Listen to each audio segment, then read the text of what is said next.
Okay. Mr. Valoi? As a please, my lord, the state has prepared its heads as requested by the court. Right. Just a short while ago, I inquired from the investigating officer if the notes were found. The investigating officer, however, informs me that the notes were shredded, destroyed after the statement was made, and therefore the notes are no longer available. Fine, that is the investigating officer. Yes. But what does Mr. Zungu say? No, I haven't spoken to him as he's under cross-examination, my lord. Oh yeah, correct, quite correct. I'm just going to ask Mr. Mnisi, I'm just going to ask if the prosecutor says, according to the investigating officer, the notes were shredded. Yes. So I'm going to find out from Mr. Zungu whether the order of the court that they must go to Natal, KZN, and discover or fetch those documents, whether he did that. I don't have an objection. Okay, thank you. Mr. Zungu, did you go down to KZN? My justice yeke zokusemandleni wami konke ukuthola ngenze konke okusemandleni nami ukuthola amaphupho noma lawo maphepha engade ngiwasebenzisa ngakuthola khona kwathola. Lalela, all I'm trying to ascertain, did you go down to KZN? My justice ngicela ungakuvezi ngoba for security reasons. I would like not to divulge it for security reasons, my lord. No, fine, I understand. But you did go down. Yes, to KZN. Yes. You did go to the place where you said there's a possibility that, or the probability that you'll find the notes. Yes. Right? Did you find them? No, I didn't find them. The only thing I found is a statement, the one that I rectify on that day. Okay, fine. No problem. Njeke ama-notes awatholanga ekuhambile awakuthola-ke i-statement lesi awasilungisa ngaleliya langa. Okay.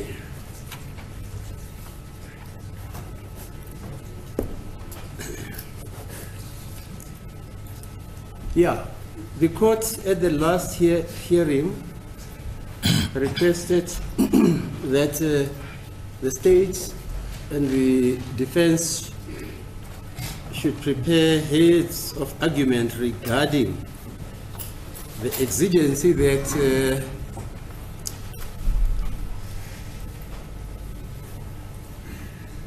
which was raised by Mr. Mnisi when he started to cross-examine, that his cross-examination is impeded by the fact that his instructions are that there was a statement, a written statement, or a written affidavit signed by this accused. Am I correct, Mr. Mnisi?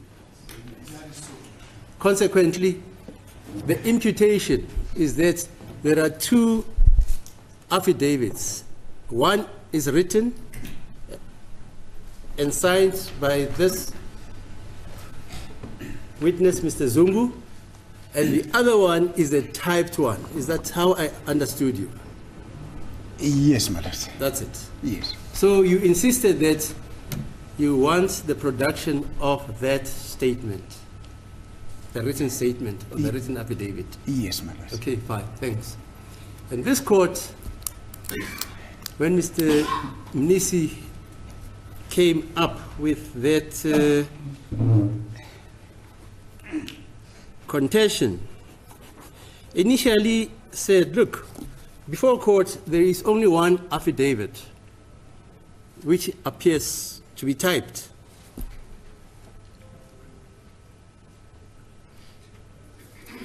But on reflection,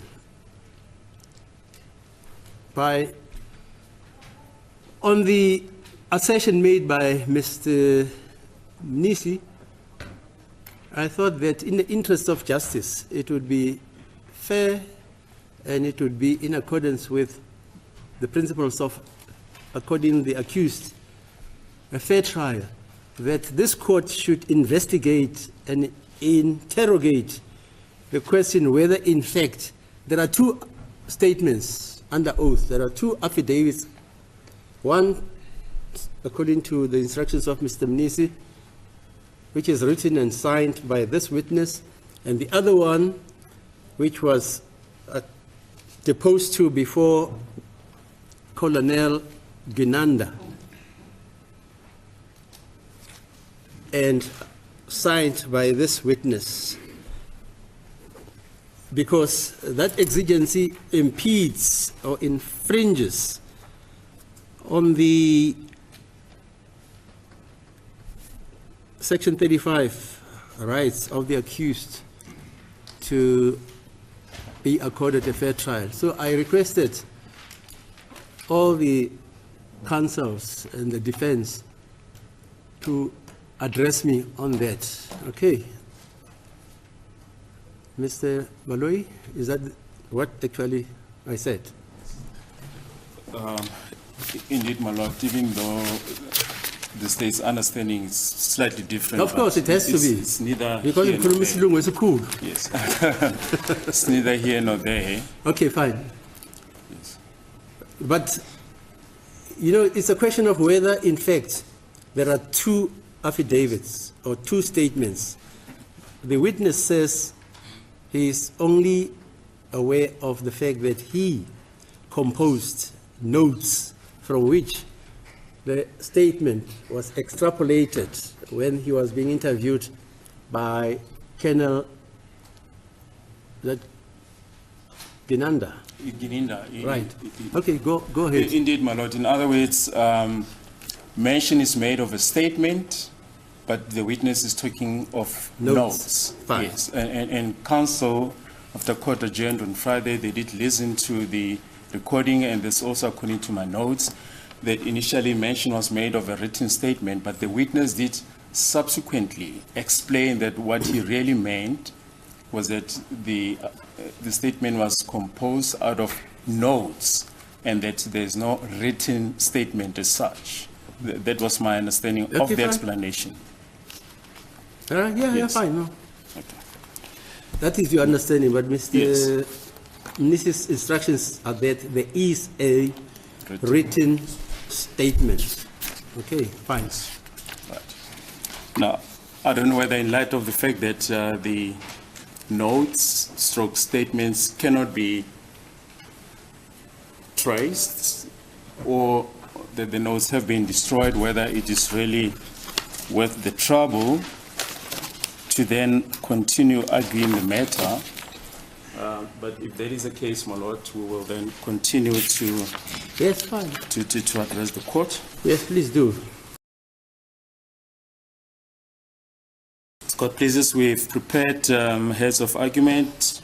Sorry, have you circulated Yes, them? yes, I've just given them copies.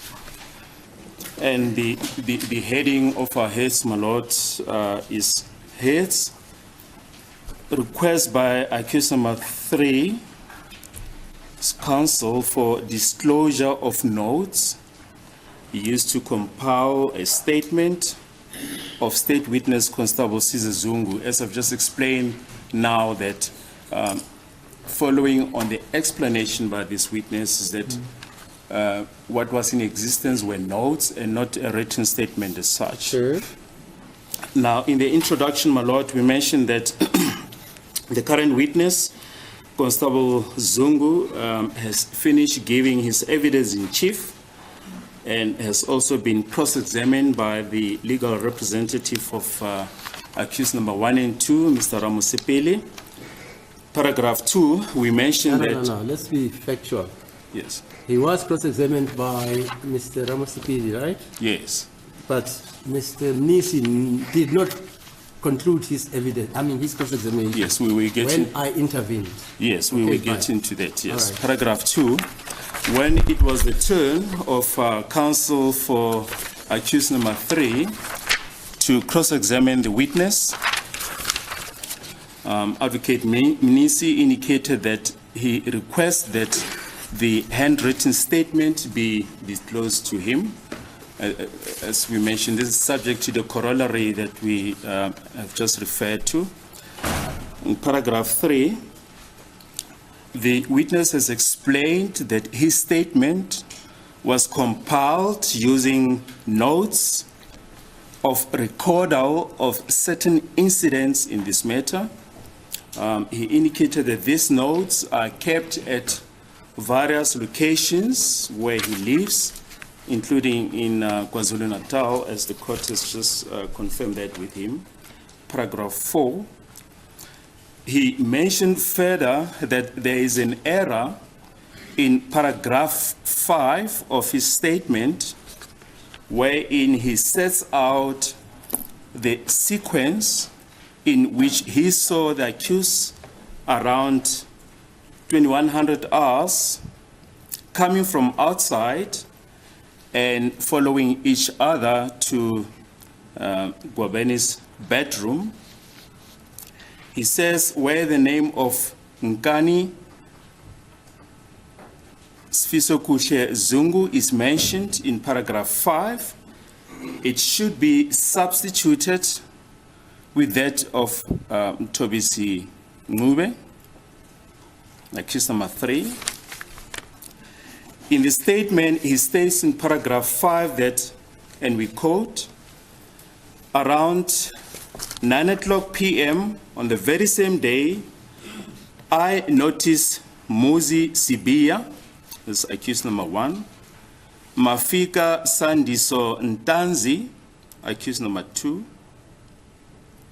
and Nkani, in brackets, Sifisokuhle Zungu, that is now accused number 3, walking after each other to Gwabeni's bedroom, coming from outside, close the quotation. He says that where the name of Carlos Mtobisi Ngube, accused number 3, should have been inserted instead of that of Nkani Sifekuhle Ntuli. Sorry, there's Zungu, there should be Ntuli. That is now accused number 5. And further on in that paragraph, wherein he states that, and we quote, I saw Nkani, accused number 5, giving Ngwabeni a 9mm, should be substituted with the name of Carlos Mtobisi Ngube, accused number 3. He states that further that in the same paragraph, the name of Mtokosizeni Mapisa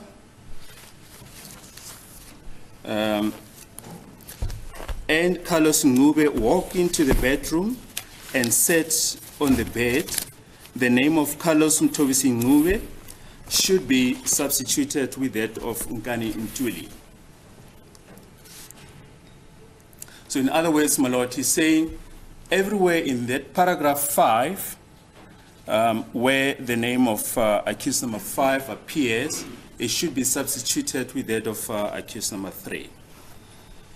In paragraph 5, we mentioned that in the matter at hand, the accused is not laying claim to any of the contents of the police dockets, but as we've just indicated, my Lord, but to notes which do not form part of the police dockets, but which were used to compile the statement of the witness. Then, my Lord, we deal with authorities. We refer to the case of State versus Rowand, 2009, volume 2, SACR 450, and is the decision of the then Witwatersrand Local Division, where the court dealt with the right of an accused to full access to the documents in the possession of the prosecutor or the state before the trial.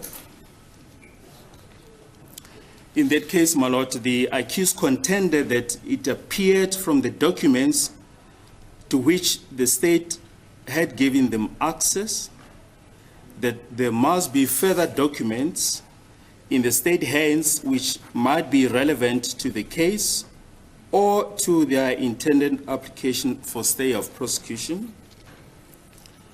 The novel point of law in that case was whether the accused had the right of access to information and documents in the possession of the state and pertaining to the case, but not included in the case docket. In that case, my lord, the accused was facing charges of fraud as well as statutory counts which involve complex financial, legal, and commercial issues. And the paragraph that we want to put emphasis on is at page 451, it's paragraph D to E, where the court held that where such a document was in the possession of the state, and in here, my lord, the emphasis falls in the possession of the state. It ought to form part of the docket, and we argue, my lord, that Rowan's case is distinguishable from the current case in that the state is not in possession of the notes mentioned by the witness, nor have we seen them, my lord, nor deliberately left them out of the docket, as was the position in Rowan's case. And we also mentioned that Rowan's case is distinguishable from the present case in that, as we've just intimated, my lord, in Rowan's case, the case relate to fraud and involve complex financial and commercial issues. We also refer to the locus classicus of State versus Shabalala, 1995, volume 2, SSER 761, decision of the Constitutional Court, and the case of State versus Buota, 1994, volume 4, SSER 541, decision of the then Witwatersrand local division. And we qualify that, my lord, that in that, or in those cases, they only dealt with witness statements contained within the docket. Then under section D, we deal with what we perceive to be the legal position. In paragraph 9, we refer to section 35(3) of the Constitution, which states that every accused person has got the right to a fair trial, which includes, firstly, or in the context of the current case, the right to be informed of the charge with sufficient detail to answer it. And secondly, in the context of this case, the right to adduce and challenge evidence. In paragraph 11, we mentioned that the Constitutional Court in the case of Shabalala and others versus Attorney General Transvaal and another, 1996, volume 1, all South African law reports at page 64, the Constitutional Court held that the defense is entitled before the trial to all statements in the police docket, except where there is a reasonable risk that disclosure of a statement will lead to divulging of state secrets, method of police investigation, the identity of informers, or could otherwise harm the interests of justice. And further held that the court must weigh up the respective interest, that the defense must set out a prima facie entitlement to access, and the state must advance justified grounds for refusal.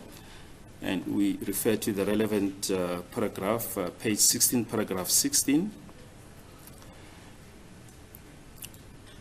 As a starting point, the defense is only entitled to documents contained in Part A of the docket, and my lord, that they've been furnished with witness statements, expert reports, and documentary evidence, except insofar as this may be privileged. The defense is also entitled to copies of documents which are not in the docket, but which are in possession of the prosecutor or the state, and which form part of the state case. As we've mentioned repeatedly, my lord, that the state is not in possession of the statement stroke notes. And in paragraph C, we state the test that ought to be applied in a request of this nature. And in paragraph, we state that the basic test in the present application must be whether the right to a fair trial in terms of section 35(3) of the Constitution includes the right to have access to notes that were used in the compilation of a statement. And similarly, and borrowing from the language used in Shabalala's case, it was said that this is not a question that can be answered in the abstract, but with regard to particular circumstances of the case and in the broad context of a legal culture of accountability and transparency manifested by both the preamble to the Constitution and the Bill of Rights. This was per Justice Mohammed, the late Justice Mohammed, and refer to the relevant pages, page 26, paragraph 35 to 36, wherein he held as follows: ordinarily, an accused person should be entitled to have access at least to the statements of prosecution witnesses, but the prosecution may, in a particular case, be able to justify the denial of such access on the grounds that it is not justified for the purpose of a fair trial. We mentioned that what a fair trial may require in particular case depends on the circumstances of each case, as it was mentioned on page 26 of Shabalala. And in paragraph 14, the question in casu is whether the disclosure of this witness statement, I think the statement is missing there, is sufficient to enable the defense to prepare its own case sufficiently or to properly exercise its right to adduce and challenge evidence or to identify witness who might be able to contradict the assertion made by the state witness, or to obtain evidence which might sufficiently impact upon the credibility and motives of the state witness during cross-examination, or to focus properly on significant matters omitted by the state witness in their depositions, or to properly deal with the significant matters deposed to by such witness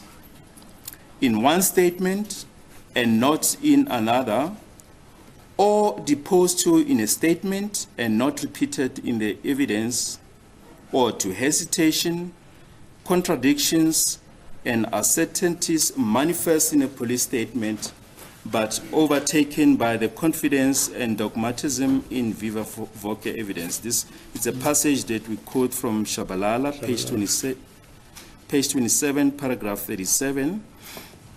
We mentioned in paragraph 13, my lord, that this matter at hand is distinguishable from the Shabalala case in that we are not dealing with the request for disclosure of a statement, but disclosure of notes, recordal of events which were used to draw up a statement.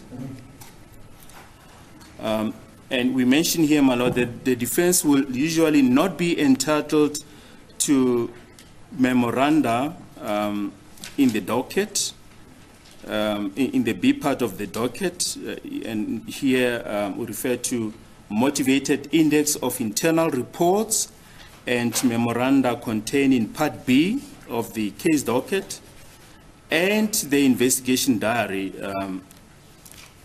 contained in Part C of the docket.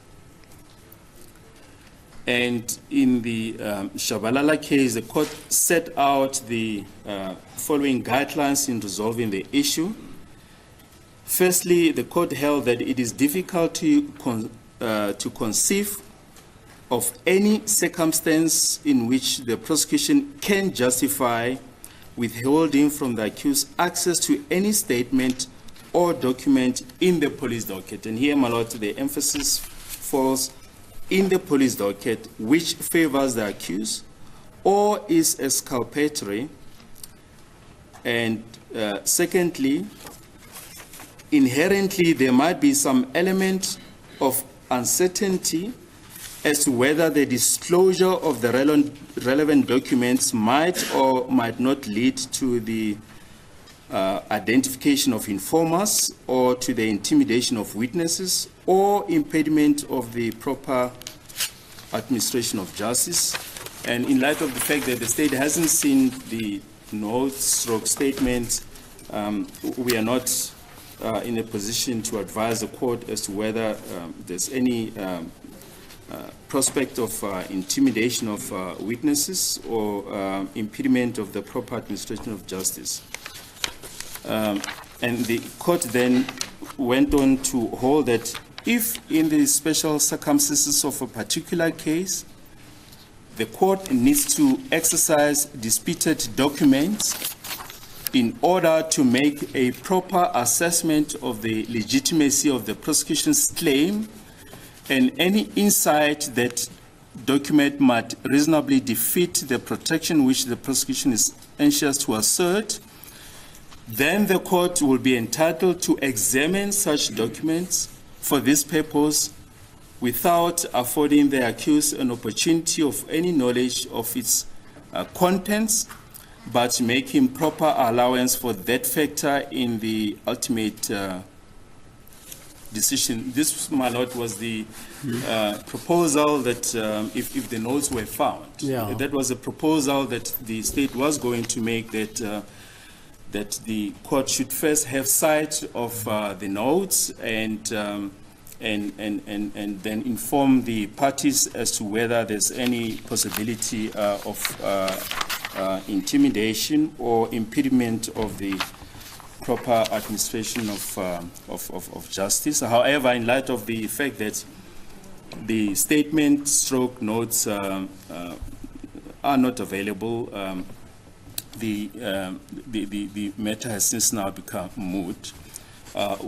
What is important, my lord, in this regard is that the court is vested with a wide discretion as to what should be done in the circumstances. And we deal briefly, my lord, with a related topic which, strictly speaking, it's not relevant in the matter, and there's the issue of the police diaries. And we mention here that the same consideration applied to the police diary as to those that apply to statements in the docket, as those diaries form part of the integral part of the witness statement. We mentioned that the state can refuse to disclose privileged information taken up in the diary, but the reasons therefore must be disclosed, and we refer to the case of Jonas versus Minister of Law and Order, 1993, Volume 2, SACR. Page 692 is the decision of the Eastern Cape at 696E to G. And we mentioned, my lord, that the police are issued with diaries or pocketbooks specifically for the purpose of documenting events which would assist them in compiling their statements at a later stage. And we mentioned here, my lord, we have seen, for instance, in the case of Warrant Officer Musia, that his pocketbook forms part of the, or it is an integral part of his statement, and as he documented certain events therein, and the extract of his pocketbook has been handed up as Exhibit C4. And In Jonas' case, should be Jonas, not Johan's, Jonas' case, it was held that information recorded with the purpose of being used in the preparation for or in the prosecution of the trial and forming part of the prosecution's brief, for instance, contents of the pocket book, form part of or form an integral part of the witness statement, and or they are a record of information intended for use in the preparation for or in the prosecution at a criminal trial, and to form part, there should be part, to form part of the prosecutor's brief. We submit in conclusion, my lord, that that the notes made by the witness stand on a different footing from a policeman's diary or pocket book, and should not be subject to disclosure, but subject to the corollary, my lord, that that the court should first have a judicial pick of the notes, and then inform the parties as to whether there's any possibility of intimidation or the impediment of the administration of justice. And we submit, my lord, that the witness, this witness, Constable Zungu, should be cross-examined on the basis of his statement and the explanation that he gives for any contradictions between his testimony and his statement will be subject to any credibility findings that the court will make at the end of the case. That, my lord, are our submissions. Okay, thanks, Mr. Baloyi. Kamusipiri, Mr. Okay. All of you? For me. For you? For me. Okay, Mr. Ngumalo. My daughter, I did not also prepare the heads of arguments. I was of the view that it was a matter that was going to be argued on Tuesday or Wednesday. Oh, Tuesday, Wednesday? Yes, that was the understanding. I'm in court on Monday. Yes. Okay, Mr. Mshololo. Sorry, Ms. Mshololo. My lord, I will address the court. I did not prepare the case, but I'll argue. I'll make my submissions, my lord. Now? Yes, my lord. Make them. No, I mean after this, my lord, because this is going to take the space first, my lord. Oh, and okay. then Mr. Mnisi, they say you should. Yeah, In the same Mnisi? breath, with my colleague, I did not prepare something readable in line with what the state has done, and that is not out of contempt of the court. However, I understood the court to mean that if we can do so. Yeah, fine. But nonetheless, my lord, the issues here are very crisp and very succinct. The court will remember, just before I could commence with my cross-examination, I brought it to the attention of the court, my lord, that I had a conversation with the state wherein I actually requested the original copy of the statement, because the copy that we were issued with is a typed version. Then the state said no, it did not have such a handwritten statement. Right. I thought that the matter would then have rested at that point. However, subsequent to Mr. Zungu's testimony and him being cross-examined by Mr. Ramusipili on behalf of accused number 1 and 2, he mentioned very unequivocally that there is a statement that he wrote with his own hand. He initialed it, he initialed each and every page, he signed it. So Mr. Zungu says there is a statement. Yes, my lord. I'm still addressing the court. Yeah. It's not being interpreted. Do you understand what Mr. Mnisi is saying? Yes, I do. Fine, okay. Thank you, my lord. You said there is a statement that he himself wrote in his own hand. He initialed each and every page thereof. He signed it, and it was commissioned I then said it would really be very grateful if we were to be furnished with that original statement, my lord, that is handwritten. That is when then the whole issue started to be thrown into disarray. That's when the explanation regarding the existence of a note from which that statement that is typed was compiled from, that is how then the issue developed. Okay. Then accused number 3, gentleman that I'm representing, my lord, called me or drew my attention to the fact that, called me in order to draw my attention to the fact that no, in fact, the issue of a statement, as it was testified about by Mr. Zungu, that he says he initialed each and every page thereof, that he said he signed it, that he said it was commissioned, is actually on record. It is actually on record.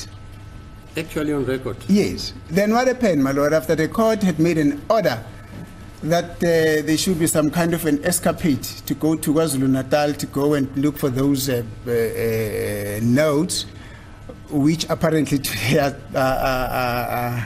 explanation is given that they've been shredded, they cannot be found, then ensued. But we had an opportunity, myself and my colleagues, to go and have a listen to hear what the record, insofar as Mr. Zungu's testimony on this aspect of the inquiry is concerned, my lord. I may say, my lord, without any fear of self-contradiction, that what we have been maintaining all along is confirmed by what is stated in the record. And in fact, I would have requested this court, my lord, that just to put the matter at rest, the court should I'm going to request, but it's not an instruction, I'm going to request the court to consider actually listening himself exactly what Mr. Zungu said about the statement, my lord. We're not requesting notes. The issue of notes was never ever part of our request. We based our request on the basis of Mr. Zungu's very own testimony about the existence of the statement, my lord. Okay. And that is the position that we're still maintaining, my lord. Okay, fine. I say fine, I hear you. Thank you, my lord. So the submission that has been made by my colleague here with regard to the Jonas case, the Shabalala's case, and all those cases which were stated there, my lord, are distinguishable from what is happening in this particular inquiry, because it is not like we're requesting something that the state does not have. The state does have this information, however, no. For the sake of... put it clearly. Yes, madam. The state does have Mr. Zungu's signed statement. Is that what you're saying? That is what I'm saying, so that there must not be any misunderstanding. Yes, and I'm basing this on what he himself said under oath. No, I hear what he says. Yes. But your submission is the state does have a written statement which is commissioned and signed by Mr. Zungu. That's your submission. That is my submission, my lord. But let me qualify my submission. Wait, you hear that? Yes. No, fine. Then you can let me qualify my submission, my lord. I am not thumbsucking this information. I am not speculating. I'm not making assumption. I am basing this statement based on what this witness has told to this court, my lord. It is on record. No. Mr. Mnisi, you are an officer of this court. Yes, my lord. There's a world of difference between what you have submitted now and what you are saying. Listen to what you are saying. I can hear myself, my lord. Yeah, but do you understand yourself? I do understand myself. Okay, let me try and quote you. Yes, my lord. Yes. The submission is that the state has a written statement. Yes, my lord. Right? Yes. The state has a written statement. Yes, my lord. Now you qualify it. Yes. This is based on what this witness says. Yes, my lord. These are two different concepts. In my understanding, my lord. No. Oh, okay. Listen to this. Yes. These are two different concepts. Yes, my when lord. you say the state has, yes, my lord, it means Mr. Baloyi is misleading this court. No, that's not. No, come on, let's not play marbles. No. No. That does not come from me, my lord. No. Definitely, it does not come from me. This is inferential reasoning. No, I would have said, my No. lord. Mr. Mnisi, please. Okay, thank you, my lord. Let's not Yes. waste time. Yes. You are saying the state has Yes, my lord. the written statement by this witness, Yes. and the state has not disclosed or discovered that statement to you. Huh? That is the reason why we're requesting the original And the version, my state lord. has not disclosed or discovered that statement to you, as it is obliged in terms of the Constitution and the case of Shabalala, 1995. Is that not so? My lord, I am not saying that the state did not disclose. I am saying Look, we were requesting the original version. Mr. Mnisi. Yes, madam. The state is obliged. It has no choice. Yes. It's obliged. Yes. Now, if the state has not disclosed that statement, written statement to you, Yes. as required by the law, Yes, my lord. then it means this prosecutor, Mr. Baloyi, has not complied with the letter of the law as enunciated in the case of Shabalala. It must be so. Otherwise, Masulan Sibe is hangoma again. Should I respond, my lord? Yes, respond. Thank you, my lord.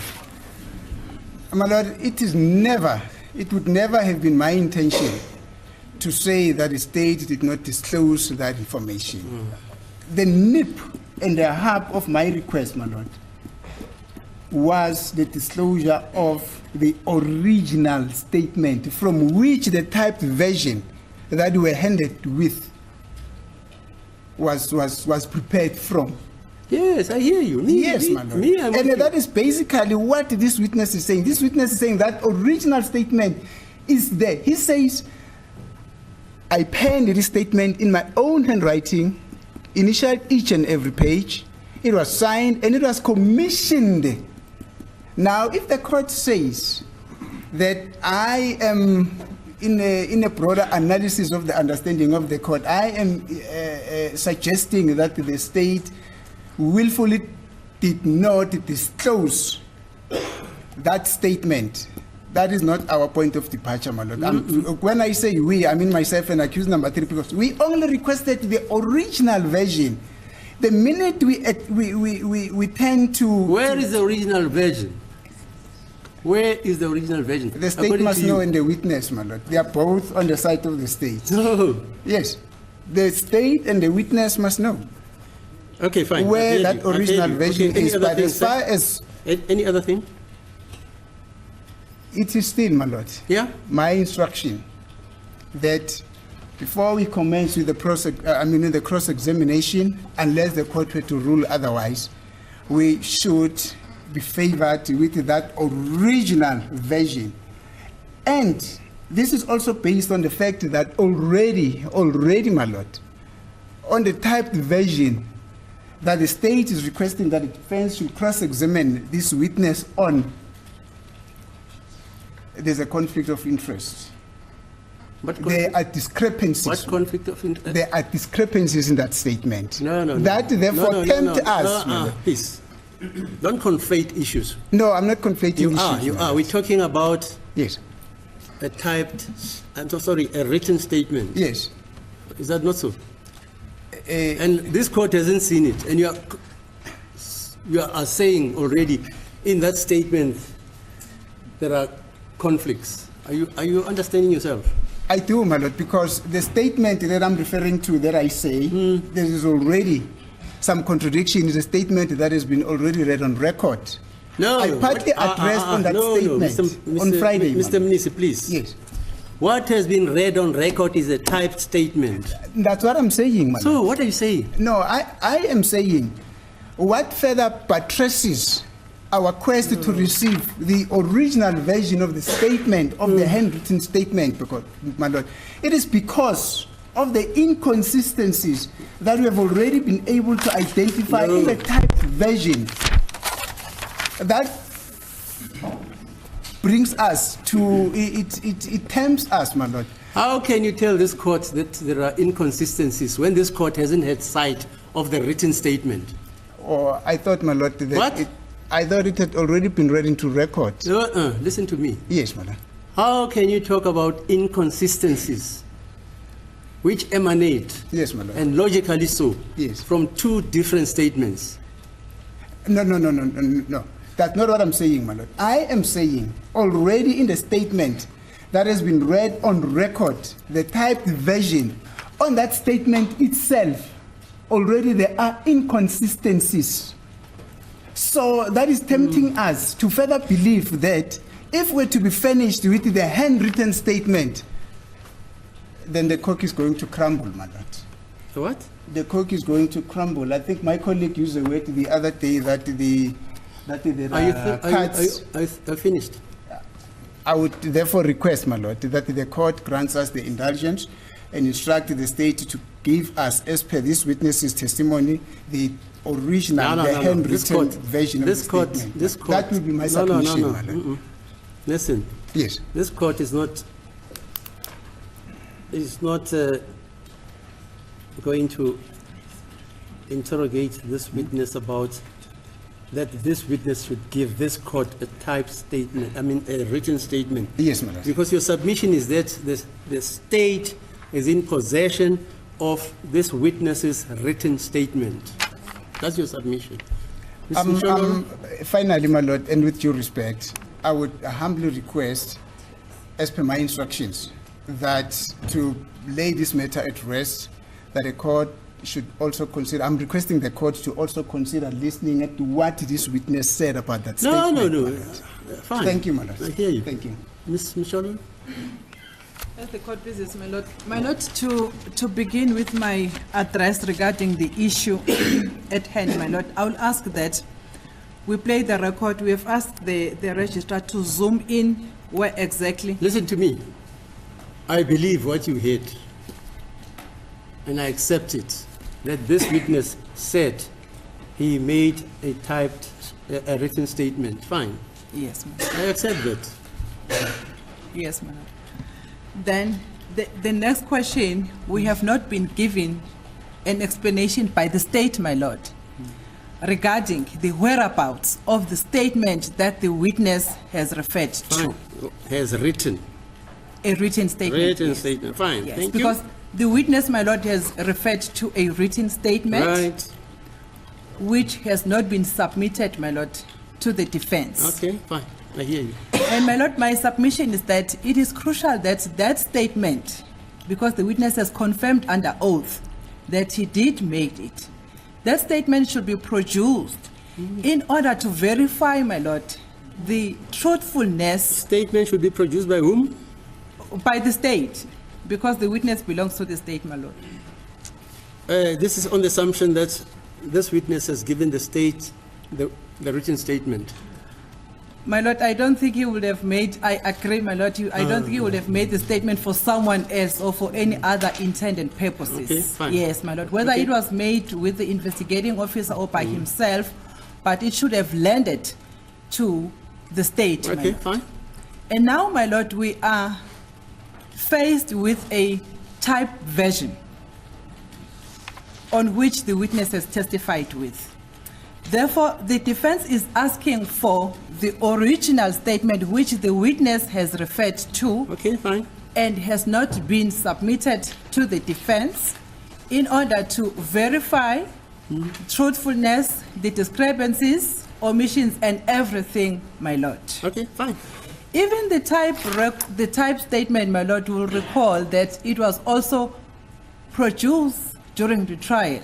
It was not produced. That's not true, man. The type statement was disclosed. Hello?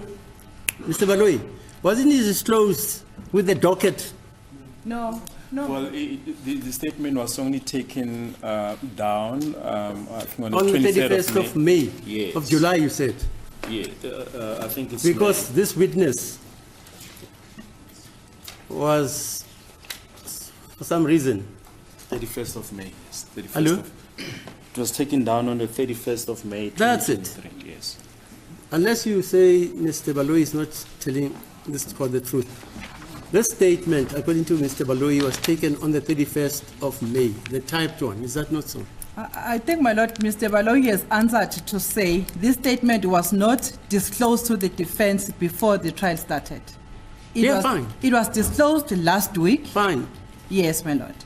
Which is causing prejudice on the side of the state, because what we are asking now, my lord, we're supposed to have requested it, or we're supposed to have discussed it with the state before the trial started. The original statement of the typed version, my lord. Yeah, but Mr. Baloyi says there are special circumstances here. This witness was threatened with death, and he was supposed to have made the statement then, and because he was threatened with death, and I emphasize it, he was taken under the witness protection program. And Mr. Baloyi says the reason why, for instance, his name does not appear in the list of witnesses on the charge sheet, it was because they did not want to disclose that he was going to give evidence because he's threatened with death. And Mr. Baloyi says, as a result of security reasons, this statement was only taken on the 31st of May, is it, Mr. Baloyi? Yes, it was taken down on 31st of May. That's the background, please. My lord, my issue is not there regarding the fears and the protection and the safety of the witness, my lord. We understand everything. But my point is, my lord, at the time when this statement was disclosed to the defense, it ought to have been accompanied by the original statement, which the witness has referred to, but that was not done. But it appeared during trial, my lord, that the witness is still referring to that statement which he says he made. Okay, fine. Then So according to the defense, there are two statements. There are two statements. Fine. Yes. That's yes. basically what you're saying. Yes, yes. Right, fine. And we all understand, my lord, we all have been prosecutors. We know that if there is a handwriting statement and there is a typed one, you attach both statements, my lord. We know that that's common cause.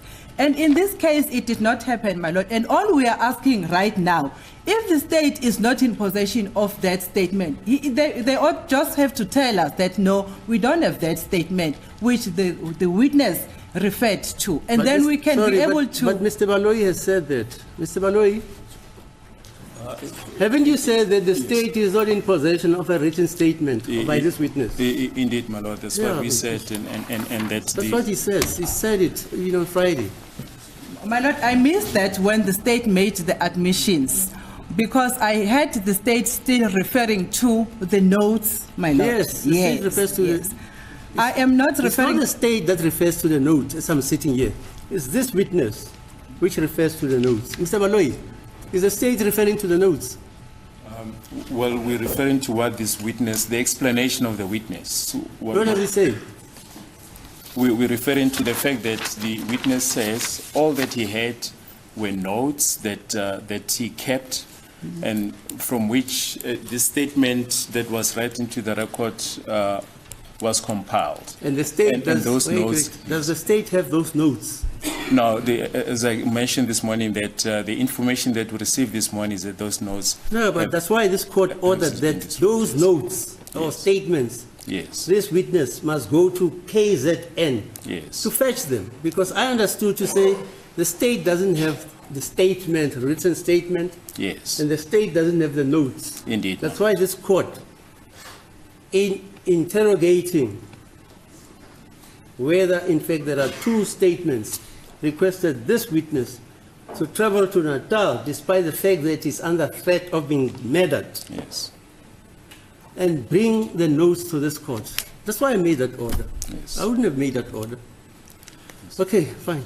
Yes, Mr. Msholo. And thank you, my lord, for taking that point further, because we need clarity on whether, what is it that is not available, because weight, my lord, is not the same. The witness has referred to the statement under oath.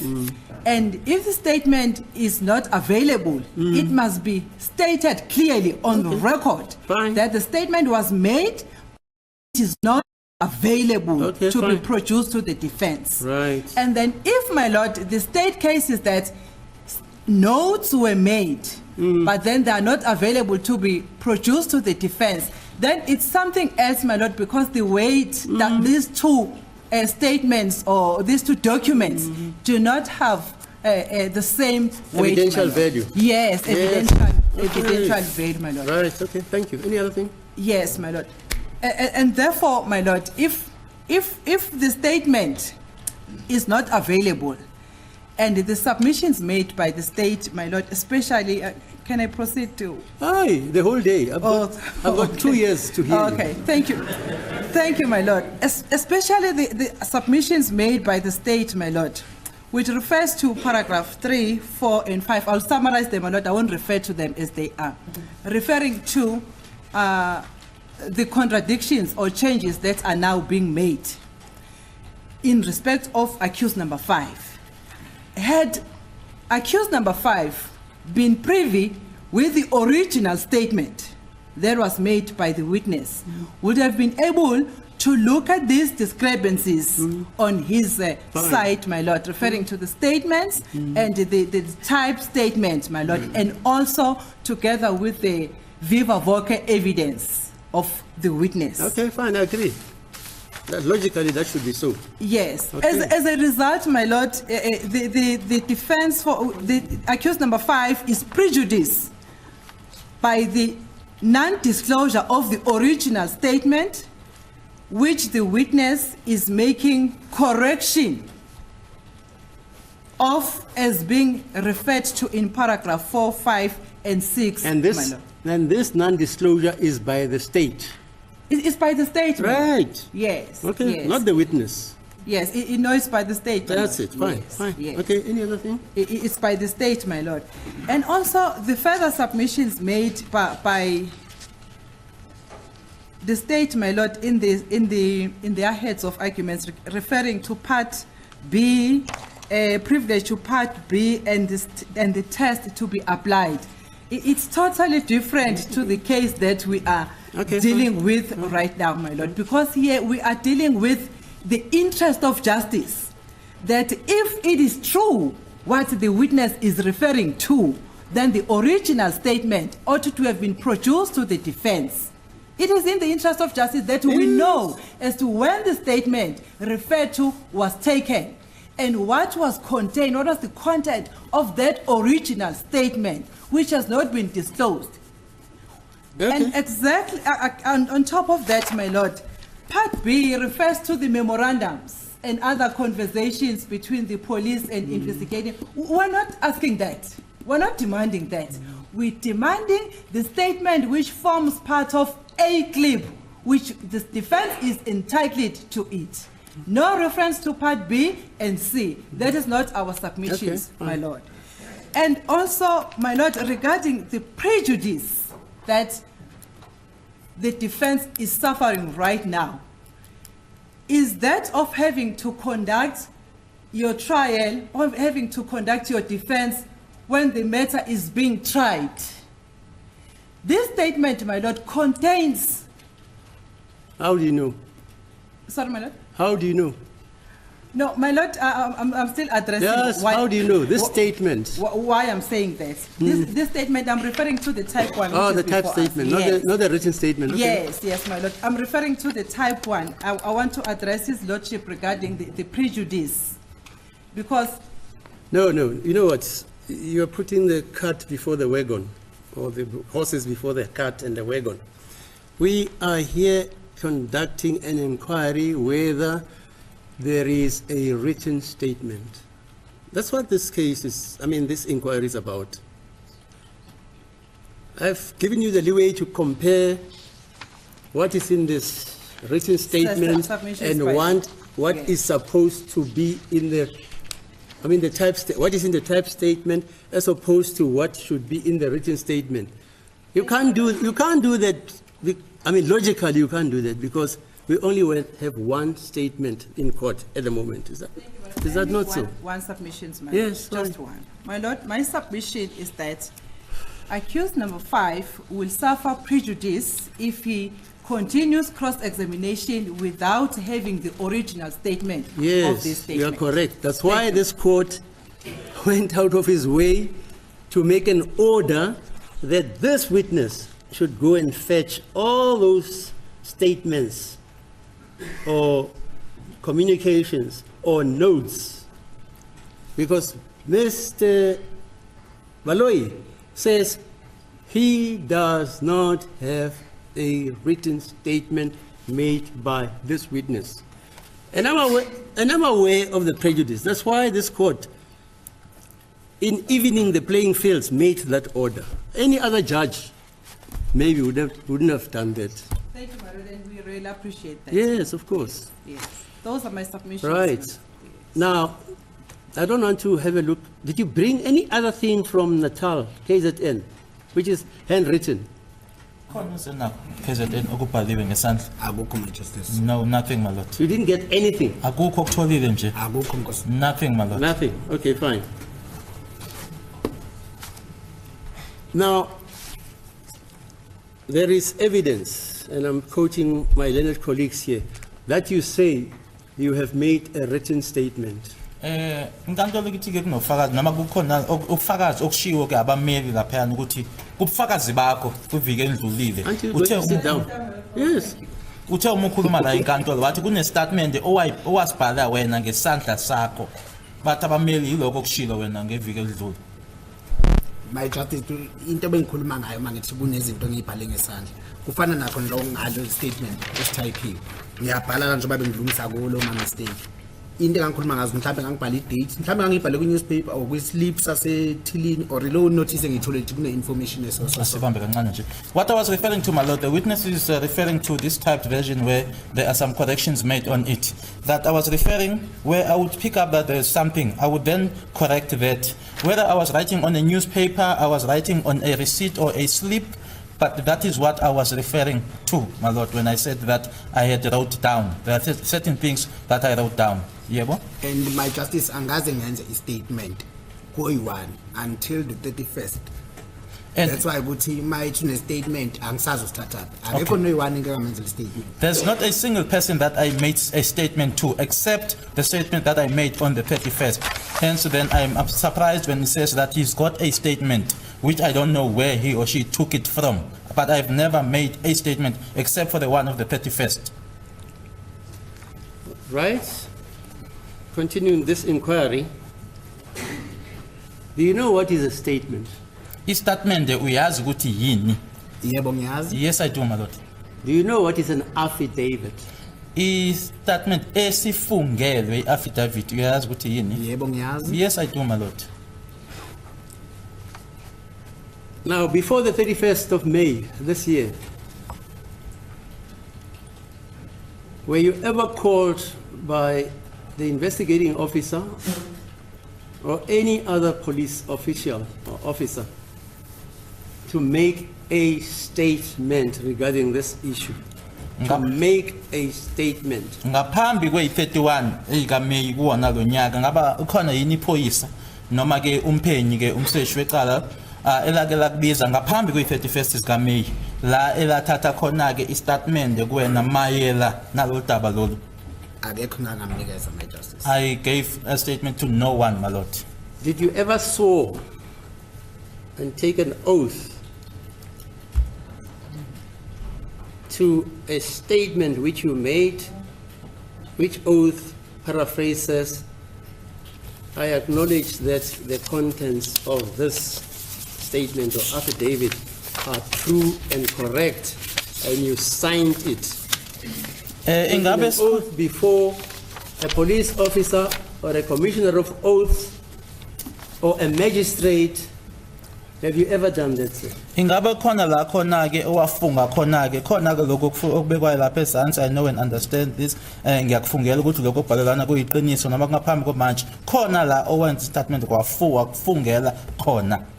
Akekho, my justice. None, my lord. As a policeman of, you said 12 years experience. 12, yes, correct. Have you ever taken a statement from a person wena ngokwakho at the police station? sikhona statement esoke wasithatha komunye umuntu police station? Yebo go. Yes, my lord. And after taking that statement, did you administer the oath to that person to swear to the truth and veracity that he acknowledges and understands the contents of the very statement which he has or she has given to you, and that she signs it and you append your signature as a police officer? Yebo ngeke ngakwenza lokho. Yes, I've done that, my lord. So you know what a statement is. Okusho ukuthi uyakwazi ukuthi i-statement ekuyini. My justice ngeke ngathi ngayi Friday ngathi akekho ngamnikeza statement sami. I was willing ukuthi statement sami ngisenze e-court ngoba bengazi ukuthi ozongithatha statement usisaphi futhi uzosenza. Okay, sibambe lapho. I did say on Friday, my lord, that I gave my statement to no one because I didn't know as to the person that I was going to depose a statement to. Where is that person going to take my statement and do what with my statement? What are those documents, sir? Yini leyo phethe?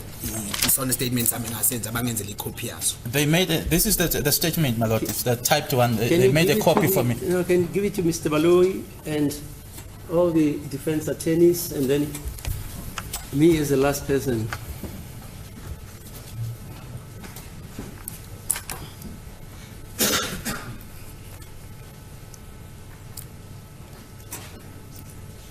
You've made notes on that statement. Unama notes owenzile lapha ne? Ngenzile ya la bengangicorrecta. Yeah, fine. Where I was but I'm correcting, saying- my lord.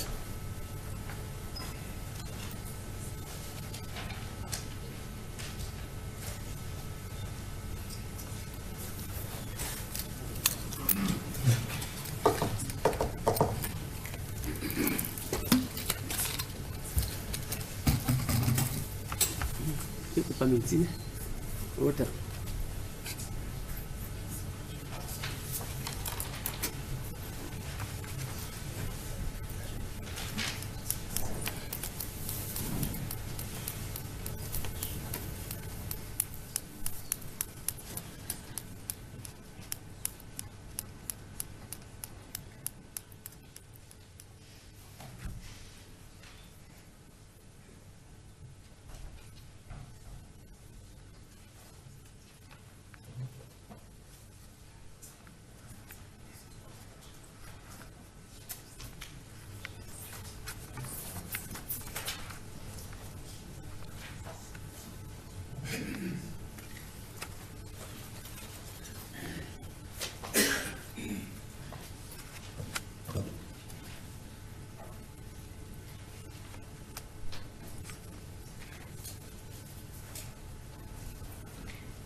Yeah, the court has in its possession the typed statement by Mr. Zungu, which statement was elicited through the integrities of Mr. Ramosipidi. And I can see that there are markings, corrections, annotations in this document. Okay.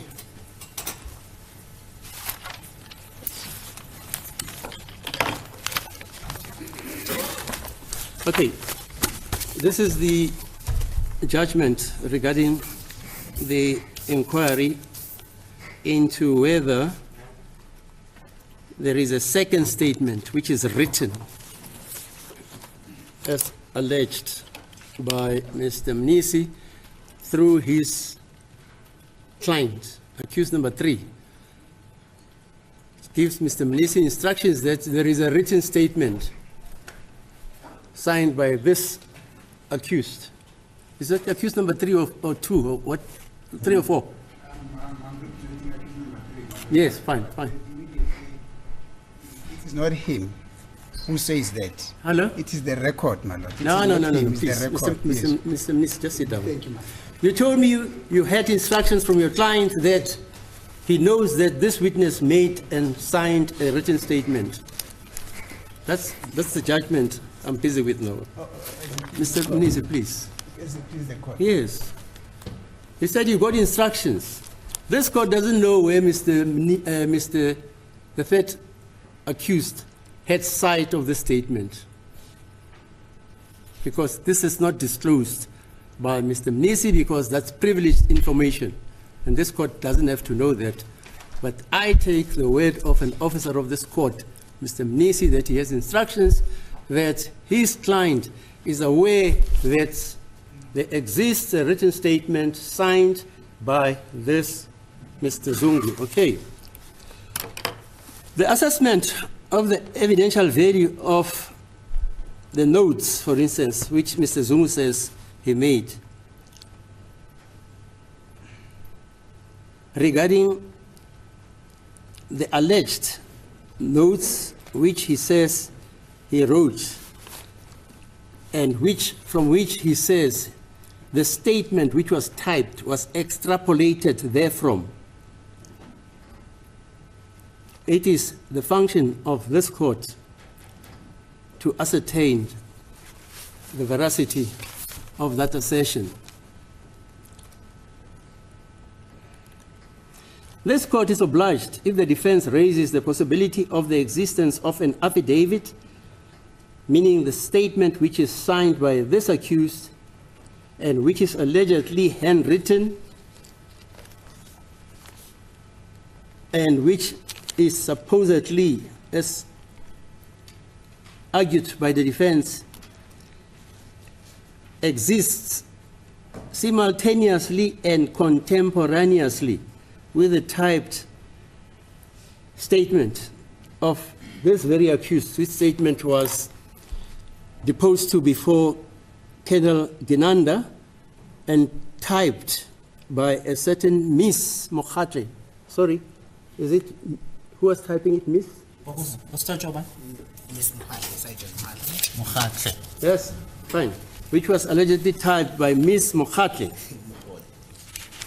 And this statement has been disclosed by the prosecution, represented by Mr. Baloyi.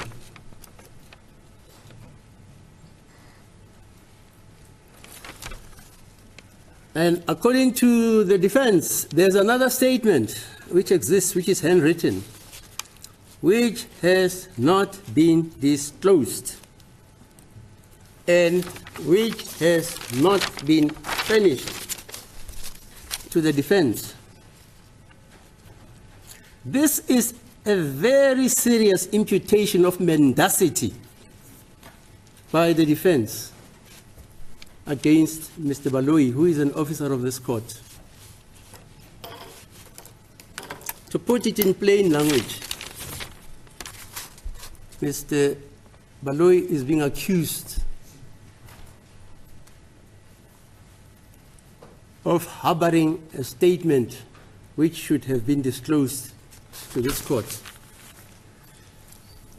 which is a very serious infringement if that could happen. He could be struck off the roll of advocates by failing to disclose information which this court is entitled to and the defense are entitled to arrive at a just and reasonable and justifiable conclusion of this trial.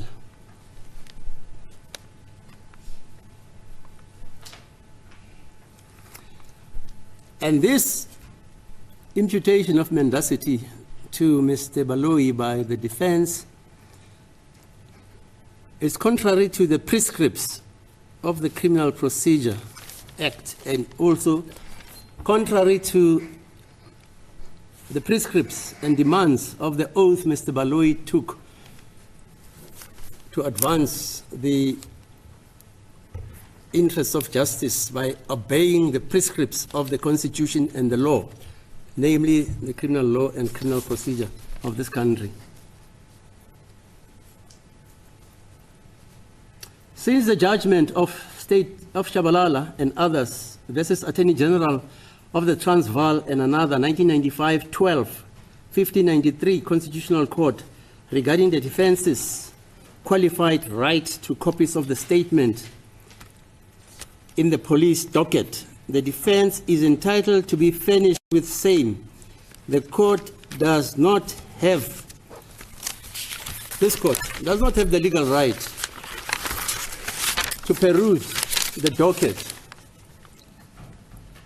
but the court has to interrogate the defense's assertion of the alleged existence of a handwritten affidavit as alleged by the defense, because a prosecutor's sacrosanct duty is that he is obliged in terms of the law to disclose every document which the state intends using in attempting to prove his case beyond a reasonable doubt. That every document of that nature should be disclosed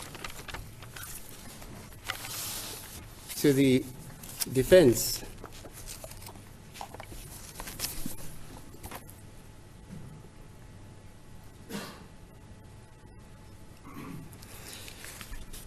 And just to go back to history, in R versus Stein, 1954, 1 SA 324 AD, this observation by Judge Nicholas, he states that that decision of the AD has eliminated the hunting ground which has been opened by accused persons by the decision of R versus H, 1952, 4 SA 344T. In that case, it was held that there was no privilege which entitles a witness for the Crown in a criminal case to refuse to produce the statements of other witnesses when called upon to do so. In Stein's case, however, the appellate division has held that there is a class of privilege not specifically referred to in the decided cases and textbooks which protects and the such statements from disclosure. After Chabalala, that legal precept was eventually enunciated to be unconstitutional. Consequently, every prosecutor in this country knows that he has to disclose the documents on which a case of the state is based on. And I don't believe that Mr. Baloyi can risk the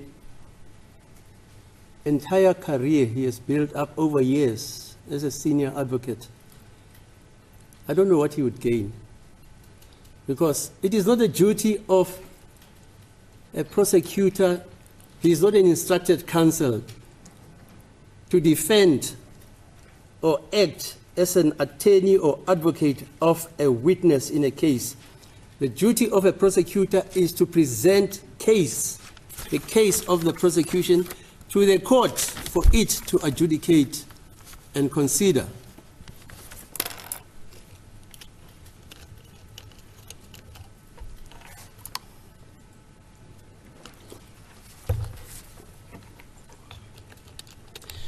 It is a truism which is trite in our law that a prosecutor does not have the sacrosanct duty of pursuing a conviction at all costs. No, that's not his duty.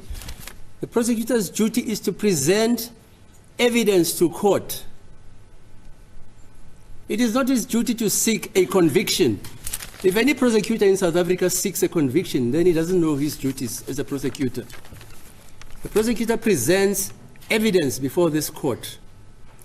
And even if there is evidence which contradicts the veracity and authenticity of the state case, the prosecutor is obliged to bring that evidence to the court. Consequently, for instance, a witness makes a statement and deviates from the statement. It is the duty of the prosecutor to bring it to the attention of the court that this witness has deviated from the statement which he has made. And I don't mention the deviation which is induced by intimidation, as we know happened in this court.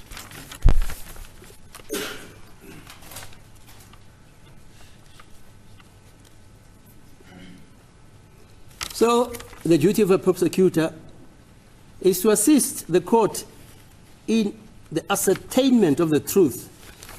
See in this regard State versus N 1988-3 South African Law Reports 450, it's an AD case, where for a variety of reasons it is stated that the prosecutor may have written notes of a witness but did not disclose them in this particular case, which is at all faults with this one. Because the prosecutor thought that these notes were not important,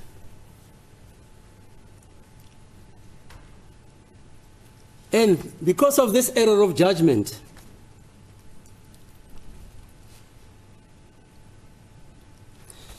that error of judgment of a prosecutor not disclosing the notes which the prosecutor had access to after being given those notes by a witness. But in this case, this witness doesn't say he gave the prosecutor notes. But in this case, in 1988-3, S versus N, the prosecutor was pertinently given notes, handed notes by a witness. But the prosecutor did not disclose or discover those notes to the defense because he thought they were not important for the case. The Appellate Division, SCA, held that that amounted to the breach of the prosecutorial general duty because he had to disclose those notes. See also in this regard S versus Charlie. It's a 1991 2 SA, particularly at page 52. It's an EC, Eastern Cape decision, regarding the important prosecutorial role prosecutors play in the criminal procedure.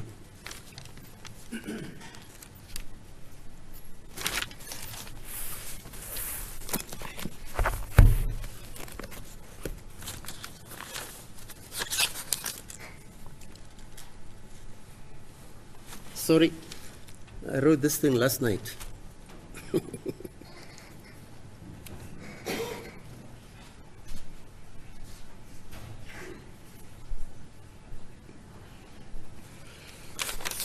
Yeah.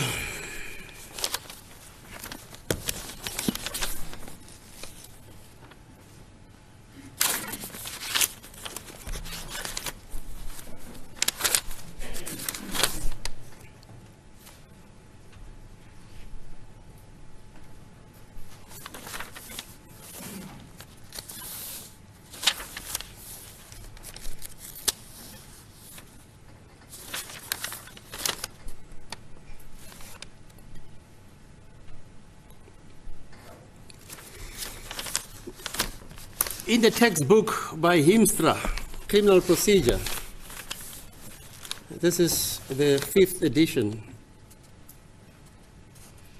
printed in May 2018.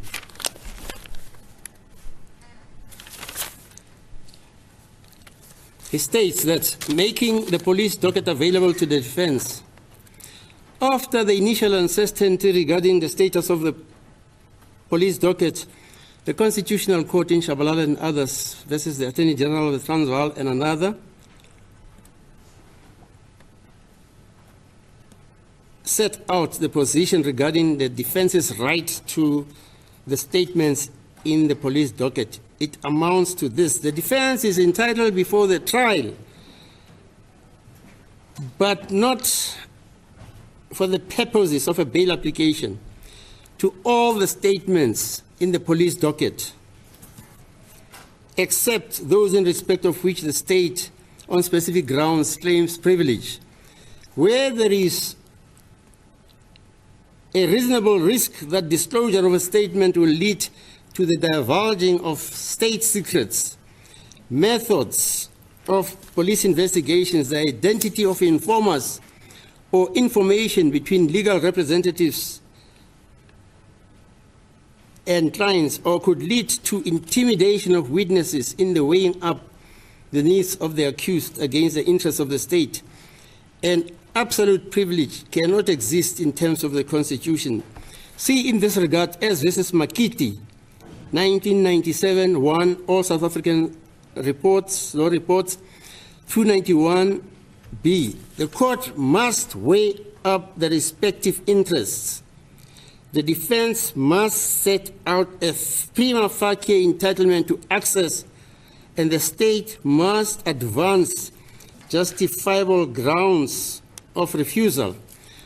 In this regard, the case of Pinatiau versus the state and others, 217-1 SACR 354 Eastern Cape. This is not the case in this, as alluded to in these reports. Mr. Baloyi, who is an officer of this court, tells this court and has told his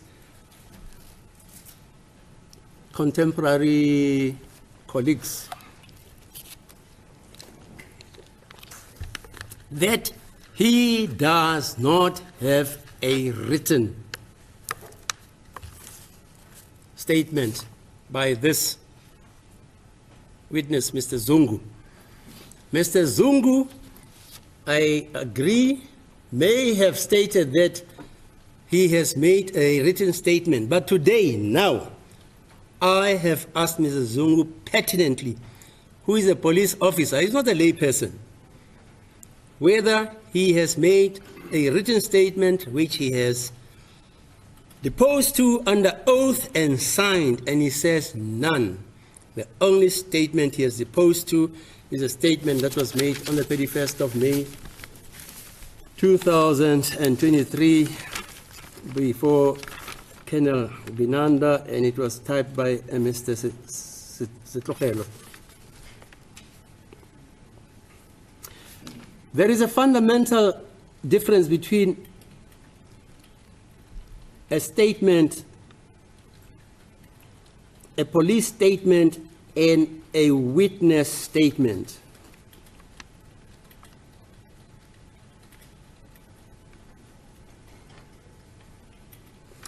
The imputation by the defense is that the state, as the Dominus Litus, has refused to hand in and disclose the written statement. Mr. Baloyi, on behalf of the state, says that is not so.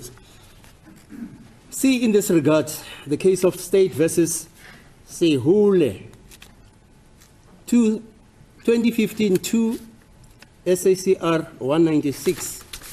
It's an SCA case.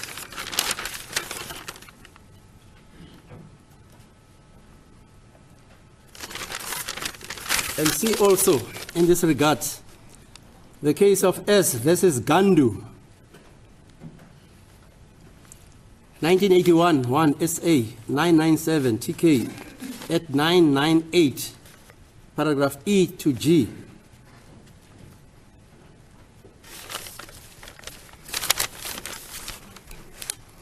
And I'm quoting this case in this regard that formerly, before blacks were appointed to the bench, white South African judges relied exclusively on the interpretation of an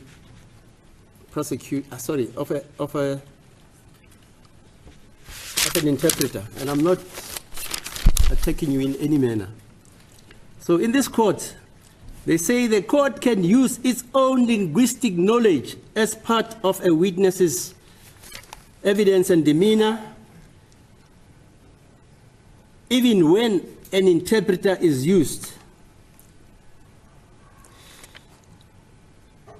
And this is supported as long as the presiding officer therein clarifies with the witness on record via the interpreter that he intends using such knowledge, on what forms the basis and to what extent such knowledge is used.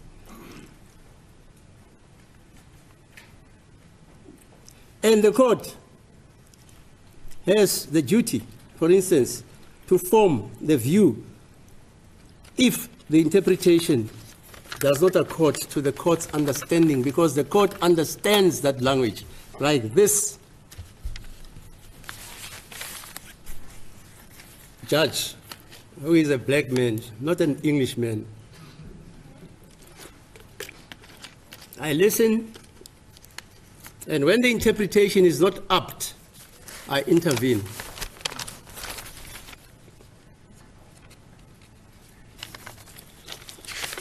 And C lawyers say this judge is interfering.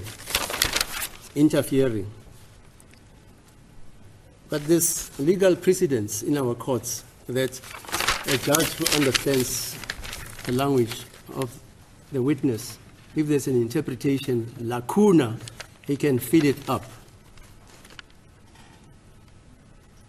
Because the court understands the words recorded in the original language.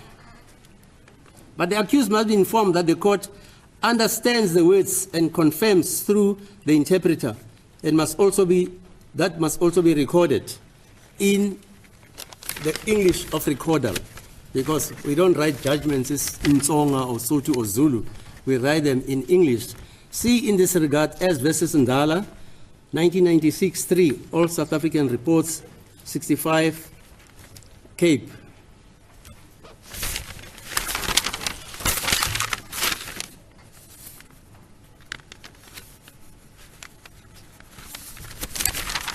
And just briefly, some people may just think I have just cross-examined this witness about whether in fact he made a written statement or not.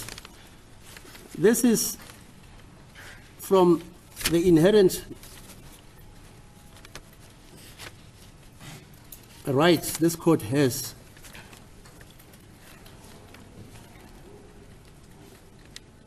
to attach value, evidential value to the proceedings or statements made by the accused in this court.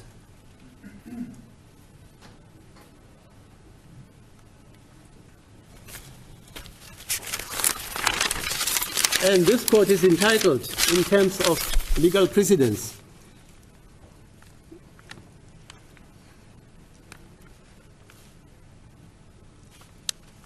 to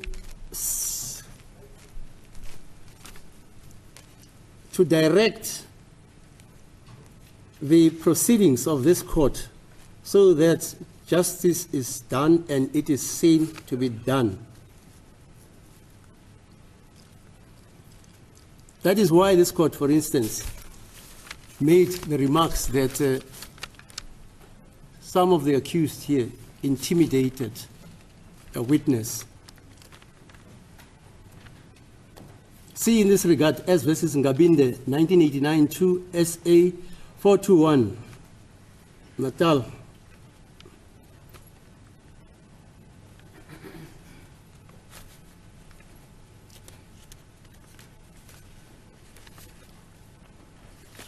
Consequently then, that is why when Mr. Mnisi was beginning with his cross-examination, I had to intervene, because Mr. Mnisi was insistent that there is a document, a statement, a handwritten statement which has not been disclosed to him. That consequently his client will suffer prejudice. The same sentiment is being alluded to by Ms. Mshololo and with the concurrence of his legal colleagues. I also am of that view that if Mr. Baloyi, and I don't think he did that, refused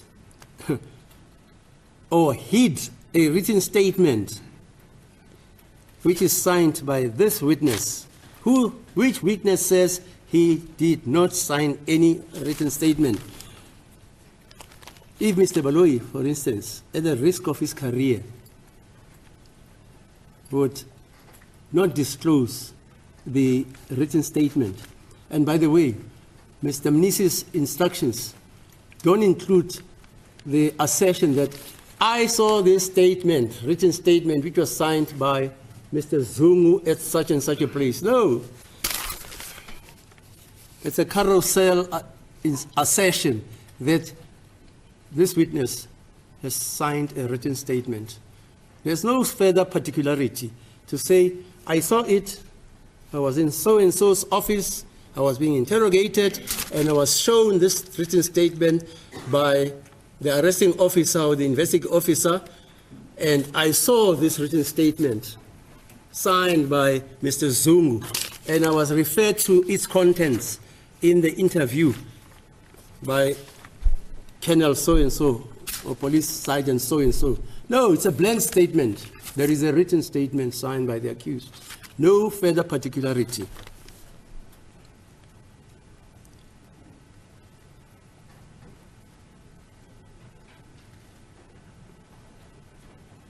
So, the defense's cross-examination, which was supposed to be predicated on the alleged written affidavit or statement, that statement was not before court, and this court ordered that that statement must be brought to this court by Mr. Zungu, or the notes must be brought to this court, because Mr. Baloyi, who is an officer of this court, says, I don't have that statement. I'm not even aware of it. So, as a consequence, the court had to intervene in the interest of justice to investigate and inquire as to whether there was indeed a written affidavit or statement which was not disclosed and was not presented in court as an evidential document, and neither was there any notes written by this witness. They don't exist. Mr. Baloyi tells me that the investigation, meaning the investigating officer and his colleagues, say those notes were shredded. See in this regard, S versus Piri, 1973, 3, 538,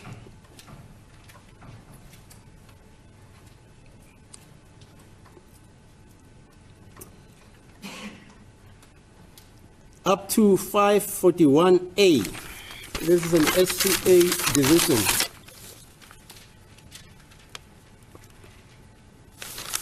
Which regards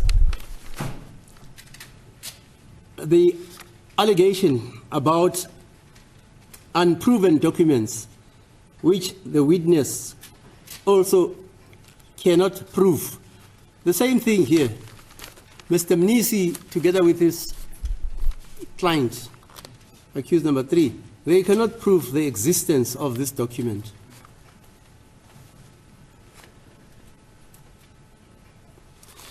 See also the case of Howard and Decker, Vetkoppen Agencies versus Four-Way Estates, Pty Ltd versus De Souza, 1971-3, South African Law Reports 937, Transvaal, at 940 E to H.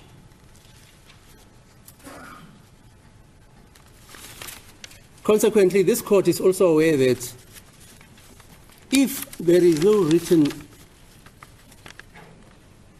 statement upon which Mr. Mnisi has to base his cross-examination, this court will obviously hold that that evidence may not be introduced under the cloak of cross-examination. See, in this regard, State versus Nkwanyama, 1978-3, SA 404, it's a Natal case, and also see State versus Hepworth, 1928, because the imputation of mendacity by the defense that the witness has made a previous handwritten statement, affidavit, has not been shown, has not been proved. And the legal principle is that a trial is not a scientific experiment where certain reactions lead to exact results. It is a fallible process which forms or attempts to form a view with reasonable confidence and findings.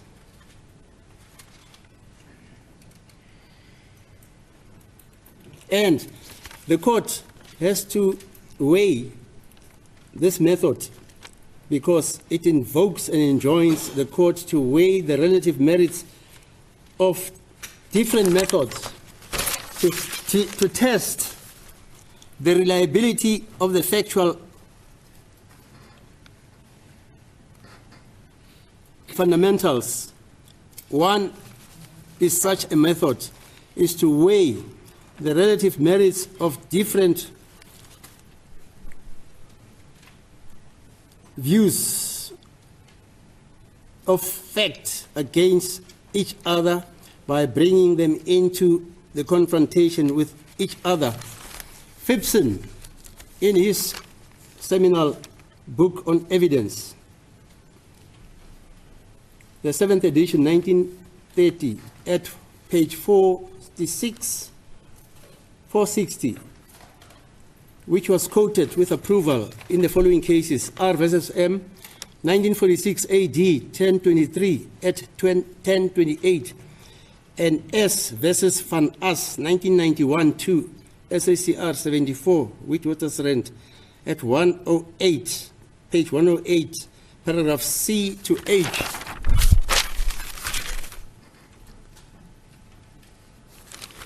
These do not constitute principles cast in stone.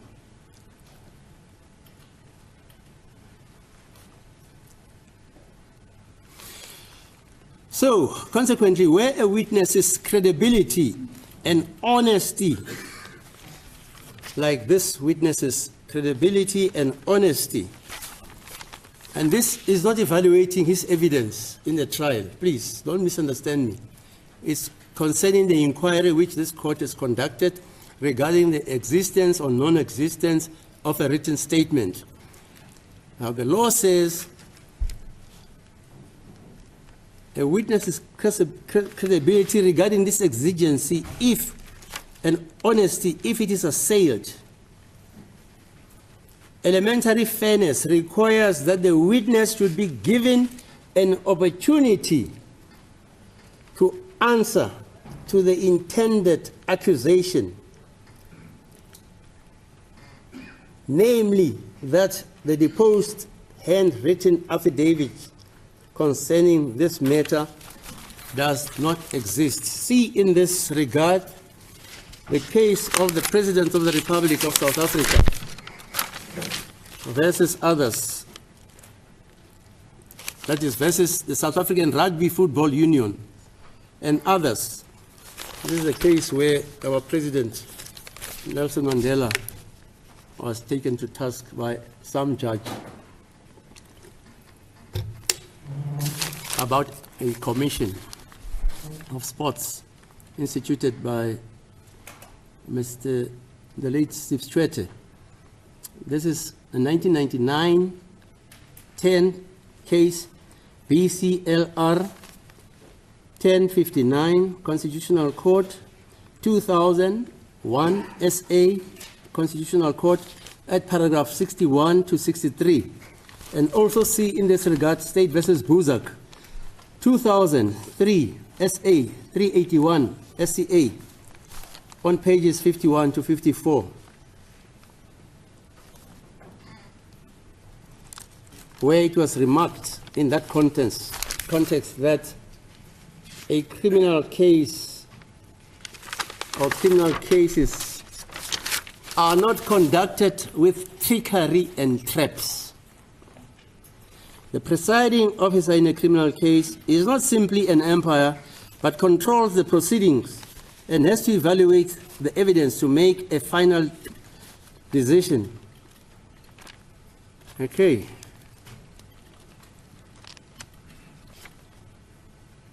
And this, of course, is to avoid the trifling away of precious court time. And last but not least, is to see that justice is done.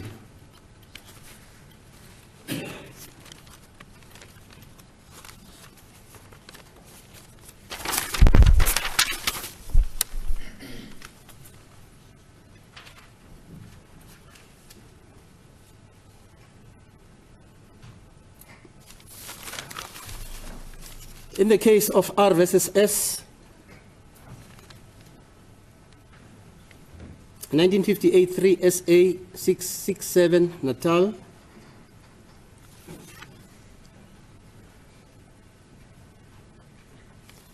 the court is admonished not to allow unnecessary diversions where there is no concrete evidence of the existence of an alluded to document. And consequently, the court may, in interrogating such a discourse or diversion, at any stage, intervene for the elucidation regarding that exigency. See, for instance, S versus Raul, 1982 1 SA 828. It's an appeal court decision.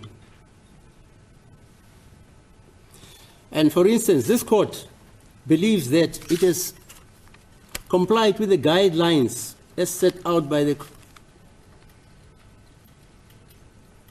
AD that the presiding officer should be aware of and should not transgress. One, the court must not conduct its questioning in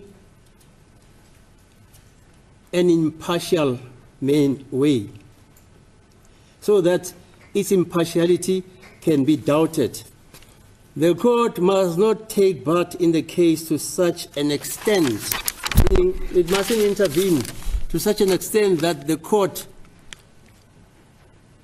obscures the point in issue. See in this regard also State versus De Villiers, 1984 1 SA 519 at 543 to 548. And also see in this regard S versus Musianyani, 1998 1 SACR 583 at 599 J, sorry, at 596 J to 597 J. And also see in this regard R versus Rosing, 1956 4 SA 509 A. And also see in this regard S versus Seguatla, 1967 4 SA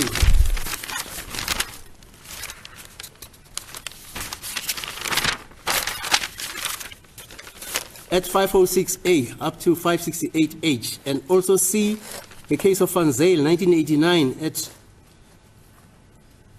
versus the magistrate.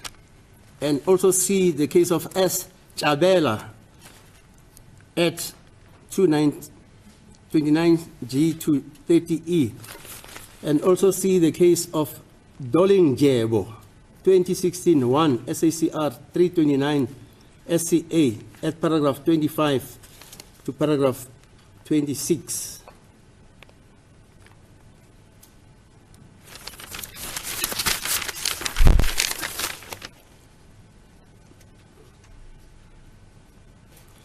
And the court has also had recourse to section 166 of the Criminal Procedure Act and also 167 of the Criminal Procedure Act.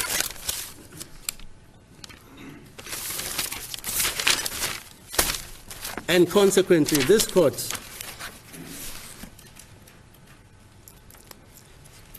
was careful not to cross-examine this witness because the court is enjoined to remain impartial, and that this should be evident from the nature and scope of the examination, that the presiding officer should not enter the arena because a judicial officer should not only be impartial, but he has to be seen to be impartial. And the perception through the conduct of the court should not be created that a presiding officer takes over the role of the prosecutor, but the right of the presiding officer to question any accused in clarification or to question a witness in clarification is manifestly limited to elucidation or clarification of the evidence presented.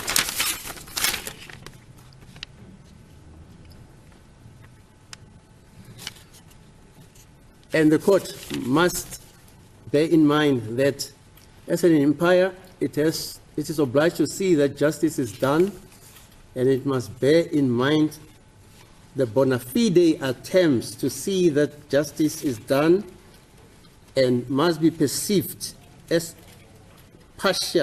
impartial.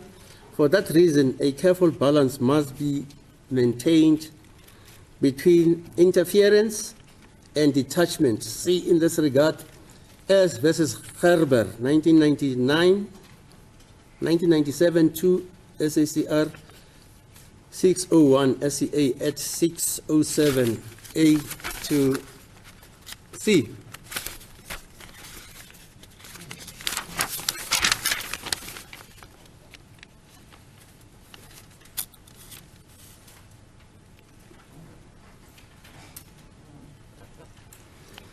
See also in this regard, S versus Muilwa, 1997, all South African law reports 351 NC, 1997, also 1 SACR 188 at,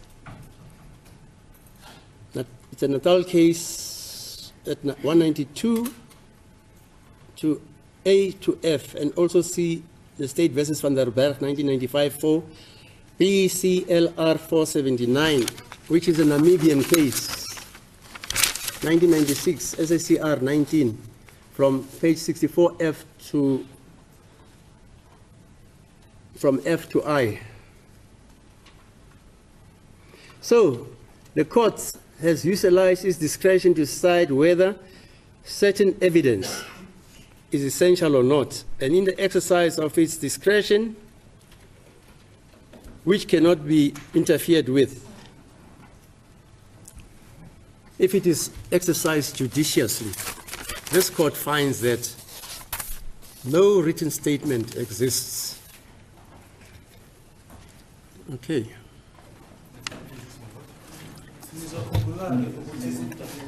Udaba la bekhulunywa ngalo ilolu alishilo uma eqala ke kwiviki eliphelile ubaba umnisi ukuthi ke uthe uma ulalela wena accused number 3 kanye naye ke nathola ukuthi ufakazi uthe kune statement awayesenzile. Ithi inkantolo yingakho ke isize yafika ke siyasinqumo sokuthi kwiviki elindlule ufakazi ahambe ukuthi aye eKZN kuyobhekwa ke lawo ma notes noma lokho nje okwabhalwa phansi. Uma sebuya ke namhlanje uthi cha akuna statement engasibhala mina kanye ke nama notes la ebekhulunywa ngawo kutholakele ukuthi awekho.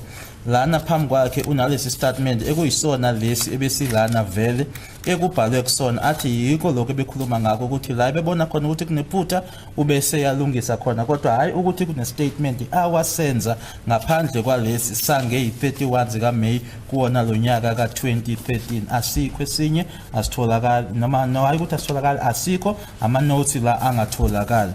Uma ke inkantolo isilalele inhlangothi zonke ke umshushisi abameli isifikelela ke manje kwesinqumo esithi asikho istatement nanje ngoba ufakazi eshilo esikutholakala ukuthi ufakazi wasenza ngaphandle kwalesi esathi uma ebhala phansi enza lawo ma notes base bona ke betype lokhu akushoyo noma lokhu ayekubhale kuma notes ngaphandle kwalesi inkantolo ithola ukuthi asikho esingesinye istatement yilesi kuphela istatement sakhe awasenza lesi asenze kulonyaka nge31 zika May 2013 phambi kwakhe uKenneth Gininda. Sorry, what time is it, Mr.? Almost 12 o'clock. Oh, is that so? Okay. Mr. Mnisi, you can commence your cross-examination from the start. Please, the court, Okay. Madam. On that point, Madam, Mr. Ramusipilo on behalf of accused number 1 and 2, something that I wanted to address the court on, Okay, fine, before no I start with my cross-examination. Problem?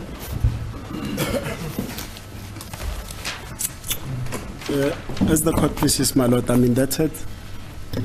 My lord, part of the reason why I did not prepare heads of argument in this argument and inquiry is that I was instructed by accused number 1 and 2 to travel over the weekend to the northwest to consult with their relatives. They gave me numbers in order for us to further pursue the evidence being led by Mr. Zungu. In that respect, my lord, I beg to reopen my cross-examination before Mr. Munisi proceeds. No problem. As the court pleases. No problem. Mr. Baloi, any objection? No objection. No objection. I'm sorry, my lord. In fact, I did inform Mr. Baloi as well in the morning when I arrived. Ebeceliweke ukuthi nanjengoba imele u1 and 2 ukuthi ahambe ke ayokhulumisana nabomndeni eNorthwest manje ke useyacela ukuthi aphinde abuzeke lo fakazi nalapho ebeyobabona eNorthwest. Sir, I'm going to deal with your current statement, the 31st of May statement, and I want to deal with it point by point as you went through it, because I've received instructions pertaining to most of your testimony, viva voce, and in that statement. Ngizokubuza ke mayelana nestatement sakho ke istatement sakho ngokulandelana kanye naloku okushilo la enkantolo. Now, on the 26th of October 2014, what was the special occasion for Gwabini to call you to come to Fostora's hostel where he resided? Kwakuyini ke ekhethekile noma kwakuyini ke occasion nge 26 ka October 2014 le eyenza ke ukuthi uGwabini akubize ukuthi uze hostela Fostora's? Ukuphendula nama anginalwazi ngiyafisa ukuthola impendulo yakho ukuthi kwakuyini engibizelwe yona. To answer you, I have no knowledge. It is also my wish to know as to what it is that he had called me for. Now, I'm going at Sierra team, like I said, at Sierra team, that is one after the other, paragraph by paragraph. Now, I'm going to touch on paragraph 2 of your statement, in which you say that accused number 2 is your cousin. Is that still your assertion, correct? Usasho namanje ukuthi umzala wakho noma cousin wakho umsolo wesibili? Ngicabanga ukuthi uma ngithi cousin ngoba uzalwa ngithi uzalo lakithi cousin wami. When I say that is my cousin because he is by birth, he is of my family. Ngike ngachaza mhlambe ngathi uzalwa ugogo wami ongizalayo ugogo wakubo. Should mangithi ugogo wami uMantanzi yena ugogo wakhe makuthena kayena kokantanzi ngeke ngize ngikuphike lokho. And also I did mention it that my grandmother is from the Ntanzi family, and if it is that he is disputing that he is from the Ntanzi family, then I wouldn't know. He doesn't at all dispute that he's an Ntanzi, and in fact he does confirm that your father and his father are cousins. Akaphiki ukuthi wakwantanzi kodwa akakushoyo ukuthi ubaba wakho kanye nobaba wakhe ke bawo cousin. Your comment? Uthini? Ukuthi ubaba wami nobaba wakhe ama cousin. Yes. Nazi kanjalo na. That's how I know it as well. But however, that he does not know your father and he does not know the grandmother that you speak about because he was born in 1990, so the people are too old for him to know. What does that mean? Witness is laughing. No, Mr. How does he know then that his father is his father's cousin? I'm coming to that, my lord. No. That makes sense for this court to understand. Yes, I'm coming to that because he said after your testimony here, that's why he sent me to phone around. That's when he was advised through me that the grandmother, he does not know. I learned that from his brother, that is Njabuseli Ntanzi, who will come and verify that in this court, and also Zolitini Ntanzi will say he does not know the grandmother. Ilokho angifonela thi ke angiyobona laba bakibo wazivile kamagama wabizile laba kwaNtanzi bazoza bazosho ukuthi yena nanjengoba ehlezi lapha yana ke akamazi ugogo lo wena okhuluma ngayo. Angazi noma mhlambe uyizwile ubaba uthe ubaba wakhe nobaba wami akazi. Okay, I don't know whether you heard yourself when you said that his father and my father are cousins, yebo? So angazi ukuthi makuthi uyamazi ukuthi ugogo ufike ngonyaka ofile noma ngabe yandlule mhlambe mina ngibekile ngenze njani kuma ukuthi ugogo wafi ngamazi yena ngoba mncane. Now that the grandmother passed away in a certain year, now what is it that I should now do when he says or alleges that the grandmother passed away when he was young? Okay. Now, without compromising your security, can you tell us where you grew up? Because where you grew up, you didn't grow up with accused number 2 and some of his brothers that I've mentioned, Mjabuliseni and Zwelintanzi. Ngaphandle kokucompromise ke isecurity noma isafety yakho ke ngabukhulele kuphi futhi ke la owakhulela khona ke yena uthi umsolo wesibili awukhulanga naye kanye nabafowabo umjabuliseni kanye noZweli. Mhlambe mawungabuyela nje ngoba ubuthi uzama ukulungisa statement zami ngithe kuyi statement zami abanye babo ngikhule nabo bebancane ngabashiya emakhaya. Okay. Ukukhula nabo ngishintshana baze ngikhule nomuntu so kodwa ngikhule nabo same area abathi bona suka khona ubaba wami.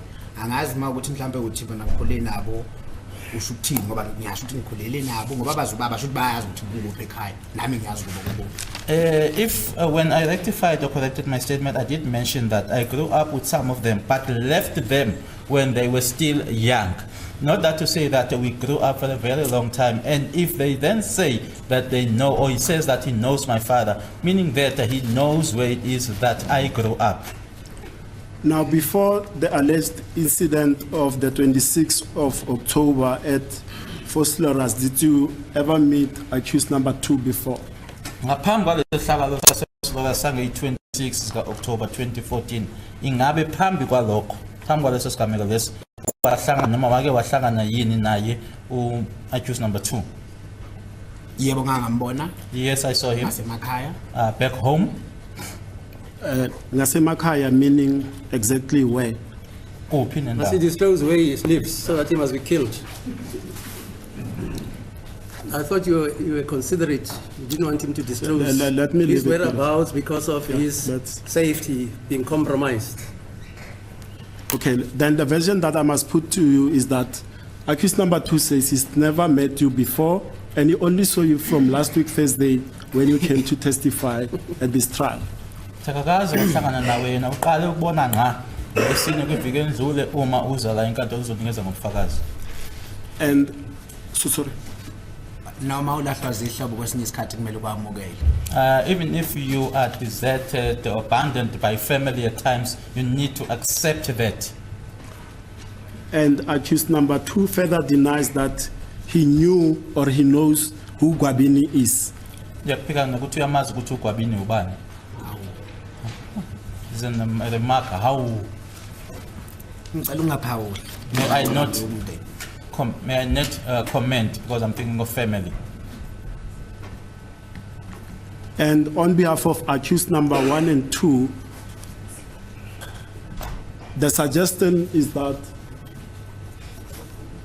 sorry, my lord, I see accused number 1 is raising his hand. May I approach my lord? Yes.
Thank you, my lord. I mean, that's it.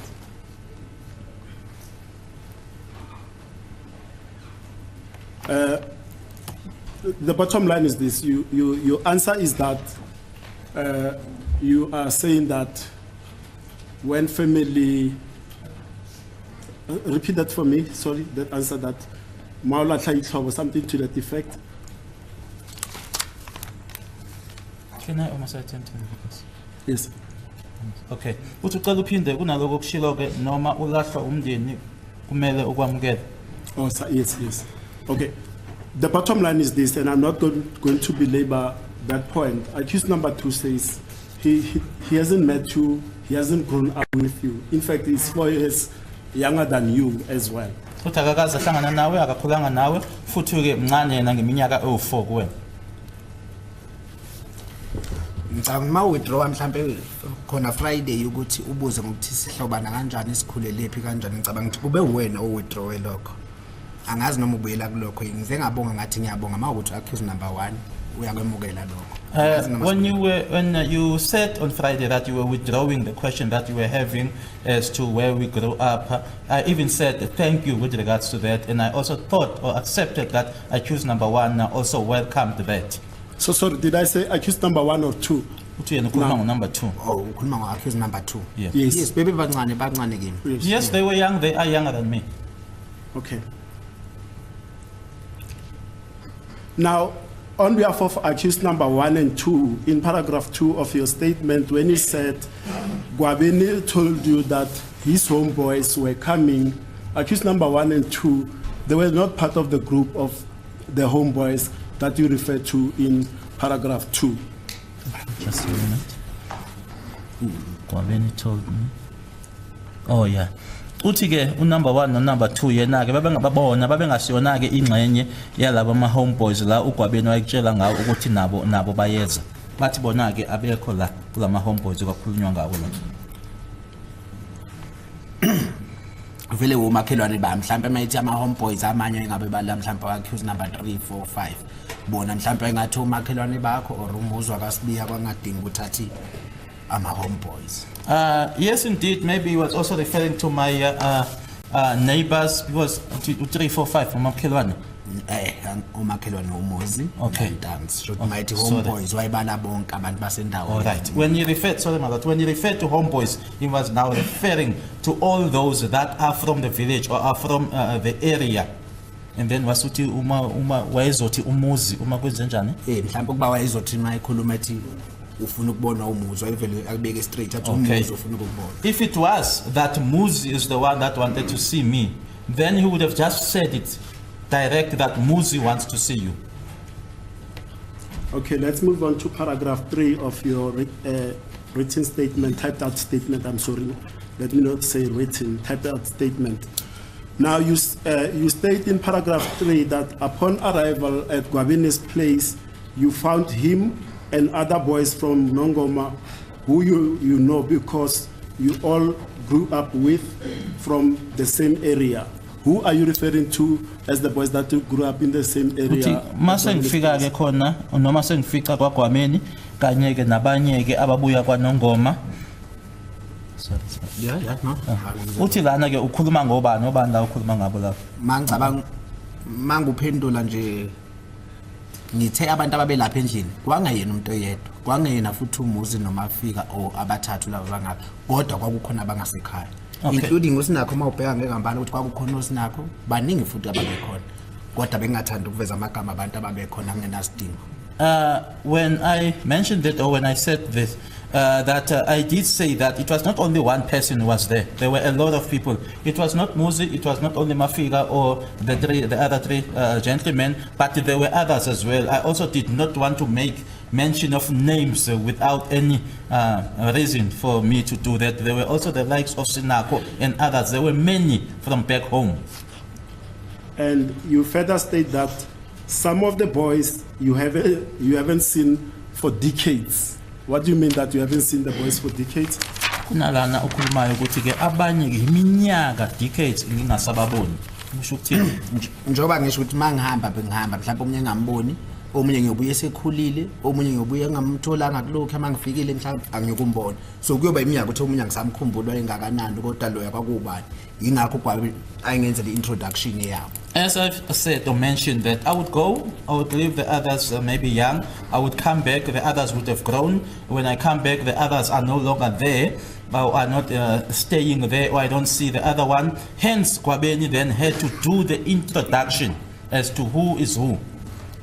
Now from that pertaining to accused number 1 and 2, who have you not seen for decades? Ngokumayela ke no number 1 no number 2, ubani kubona sebunama decades ungasamboni. No Muzi ngisho ukuthi bengamboni. I would say Muzi I haven't seen 5 years, 7 years, 8 years. Maybe 5, 7, 8 years. Ngimbona nje futhi sela igole esekhulile. Ngingazi nayo sesegole. I saw him here in Gauteng and he was grown up. I also didn't know that he was here in Gauteng. A decade in my knowledge is 10 years and above, it's not 7 years. Are we going to split hairs, please? Mr. Are we going to split hairs? Am I, my lord? Are we going to split hairs? 10 years, 5 years, 7 years? The witness is conveying the concept that is years, decades. That's how people talk. I haven't seen you for decades. Yeah. Maybe he's even shortening that with 1 hour. Are we going to now say?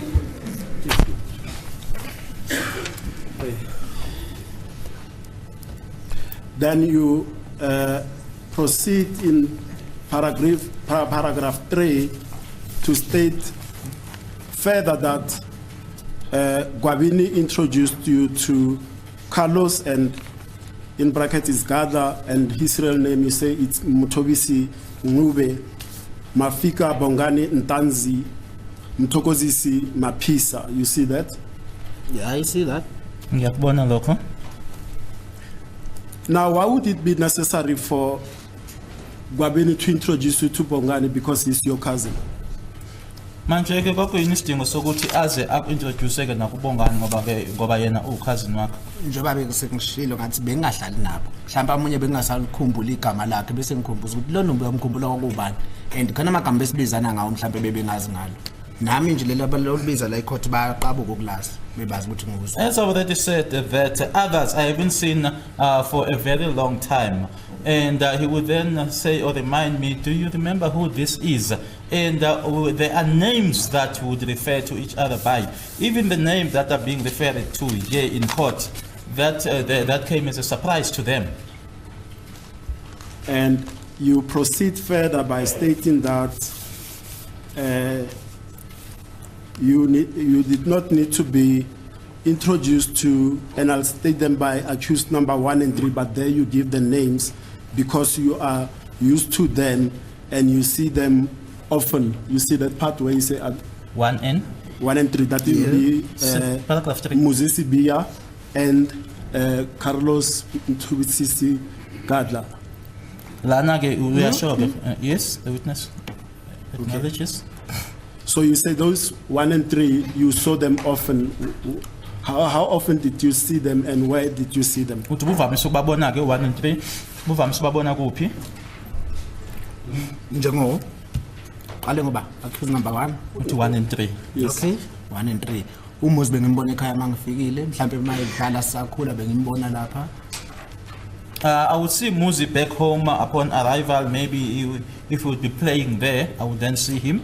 Then uCarlos bengimbuza mangifika lapha na uzangikhumbuza ukuthi uyamkhumbula uGadla. I was asking about ngakho kubhaliwe lapho ukuthi wakabuthelezi ngoba ngangazi ukuthi ungakabuthelezi. And then ngimkhumbuza. He was reminding me about Gadla because I asked about him upon my arrival there. Hence it is, do you remember Gadla or Carlos? Hence it is written there, Buthelezi, because I knew him as a Buthelezi. Now, accused number 1 still stands by the submission and a suggestion that I put to you on Friday that he only met you here in Tembisa when you were in the company of Gwabini for the first time. Sorry. Are you aware what you're saying? He only met you in Tembisa. That's Well, in My lord, other let me words, he approach- places himself in the area. Let me Please. take proper. I want to be fair to you. Because I recall that he was nowhere near the alleged scene of the alleged murder of Senzo. My lord, we are not talking about Okay, go. This is Tembisa, not FFPLUS. That's the submission that he said I must put to So he you. was in Tembisa. He was in Tembisa. Okay, The fine. incident happened in FFPLUS. Okay. uthi uqala ukungibona eThembisa. Thembisa uhamba noGwabini. No, ngeke ngimphikise kodwa mina ngithi ngangenaye FFPLUS ngalelilanga. Yimi engamshiya futhi. I wouldn't dispute what he's saying, but I was with him in FFPLUS and I am the one who dropped him. And on that aspect, he says, in 2013, before he moved back home in March of 2013, at all times, when he was still residing at the hostel, he was residing at Basutini Hall. He wasn't, Basutini section of the hostel. He didn't stay outside, so there was no need for you to go and drop him somewhere. If that's your Akushoyo ukuthi ke ngo2013 ngaphambilini kokuthi ahambe kabuyele emakhaya noma abuyele ekhaya ke wayehlala khona ke eBasuthwini hostel sasingekho ke kwakungeke kubekho sidingo ke sokuthi uhambe uyomdropa ngaphandle ngoba wayehlala khona phakathi eBasuthwini hostel. Sorry, is this hostel in FFPLUS, the Basutini hostel? Yes, he was staying there up to 2013 March. Then he went home from there, came back in 2015 according to my instructions. And so he was residing at Basutini hostel? He was residing at Basutini hostel. Okay. Uthi ke uye wahlala ke eBasuthwini hostel kodwa ke wahamba ngoMarch ka2013 ngaphambi kokuthi abuyeke ngo2015 abuyele khona eGoli. Ngicabanga ukuthi kuyobe kwanele lokho engoshoyo ukuthi ngamdropa umuzi ngalelo langa. I think that which I've said would be enough, that I dropped Muzi on that day. And accused number 1 and 2 instruct me and reiterate their denials that they were at FFPLUS at the party hosted by Gwabini on the 26th of October 2014.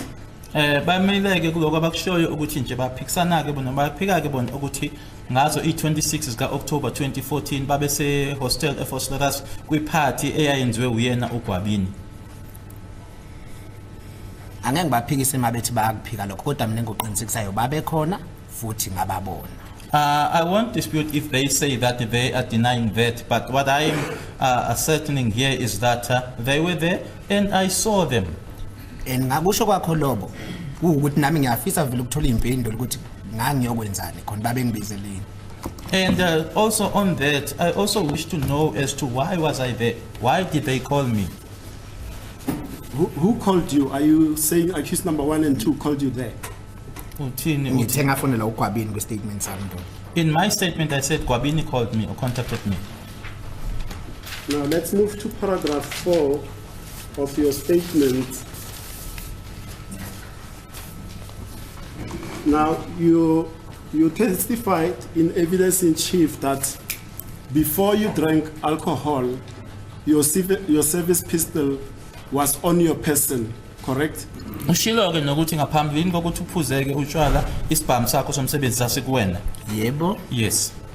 And it is only then when you started partaking of alcohol that you gave the firearm to Gwabini for safekeeping, correct? Kuzothi ke uma senqala ke noma usuqala ke uphuza ila usithatha khona ke usinika uGwabini. Yes.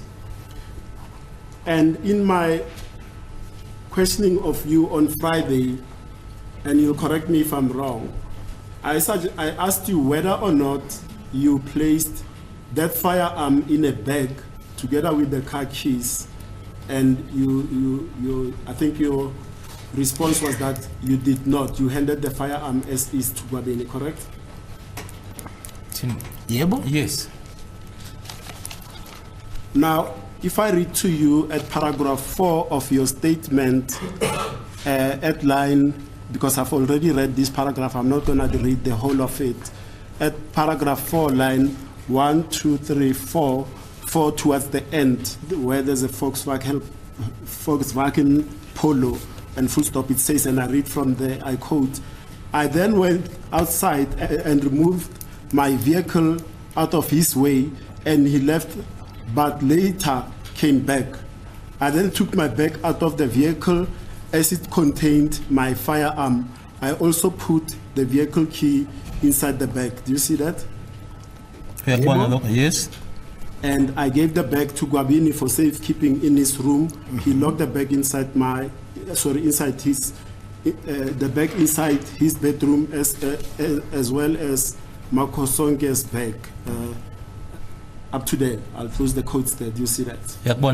Yes. So your viva voce is contrasted by here, because here the firearm was placed in the bag together with the car keys. Ngokwalokhu ke kuyaphikisa lokho kushilo ke la enkantolo la uthi isibhamu sakho wangasifakile kwibheg ngokwalapha ke lokho kubhale lapha isibhamu kanye ke nekhiya zemoto zazisesikhwameni. Uma ungasho ngithe isibhamu sasikimi ngithe mangisikhipha kimi ngasinikeza uGwabini ngokufuna ukuthi uzosifaka vele ebhegini kodwa ukuzivula kwakhona ngambonisa sona isibhamu ngake ngimnikeza inkulumo isesakeni ngithi baba le bhegini lesibhamu ngambonisa isibhamu mangisifaka kulapha ngangimbonisa sona kunasi isibhamu. Oh, so utwambonisa wase uyasifaka kuyona ke ibheg. Noma ngasifaka ngayi like manje kodwa ngathi mangase ngishila ibheg ngoba ngahlala ngaphakathi isikhathi eside ngesibhamu. Oh, I gave the bag to him and then the firearm was with me. But then when I gave him the firearm, I then showed him that here is the firearm, because I would not have spoken about something that he couldn't see. I had to show it to him that here is the firearm, and not say that there is a firearm in the bag with him not having seen it. And in your viva voce evidence, you said later on, when it was time to go to Tops to buy further or more alcohol, you left with 4 other persons. That means 5 persons, yourself plus 4 other persons, correct? Ngithe uma niseniya ke kwa Tops nani u5 ninonke emotweni. Yebo? Yes. However, in your written statement, which I read, the last 3 lines starting at, and I quote, I also at some point went out to the shops to buy some alcohol drinks with a certain lady and came back into Gwabeni's house. Close quote, you see that? Yes, I see it. How do you explain away that inconsistency? Lokumehluka ke uchaza kanjani? Umehluko wala uma ubona lapha kwe statement sami ukuthi ngihambile ngothenga nabo utshwala eTops and mangibuya ngichazile futhi ngeke ngaphuma nomunye intombazane owayethenga khona la eduzane. Futhi indlela okubeke ngayo ukuthi with another lady or what, but it's a straightforward ukuthi ngiphume namadoda saye eTops sabuya eTops sihamba ngeUno masibuya eTops ngeke ngaphuma nomunye intombazane wacela ukuthi ngithenga le drink. I think maybe it's the manner in which it is put here, but I did go to Tops with a gentleman. We came back, and then there's a lady that just wanted to go nearby. Requested me to buy her a drink, and I did go out with that lady. Now I'll put it to you, and I'm not going to belabor that point, that this one of you going out with a lady to buy alcohol, it's a new addition. You didn't mention it in your evidence in chief. Kushake lokho akusiyona ke into oyikhulumile uma ufakaza la enkantolo. Yebo ukubhaliwe lana kodwa awukushongo la enkantolo. Mhlambe bengangibuzanga ngakho ukuthi mhlambe ikhona intombazane ngaphuma nayo. Maybe I wasn't asked about it whether was there a lady that I went out with. Now we come to what you touched upon with the Honorable Court on Friday, which is paragraph 5, and I'll read it and we will touch on that. I'm not going to belabor that because you had partially given explanation for the inconsistencies that are there. It says, and I quote, around 9 p.m. on the very same day, I noticed Muzi Sibia, who will be accused number 1, Mafika Sandi Sontanzi, accused number 2, and Ngani Sfisogu Zunguntuli, who's accused number 5, walking after each other to Gwabini's bedroom coming from outside. Close quotes, you see that? Yes, I do.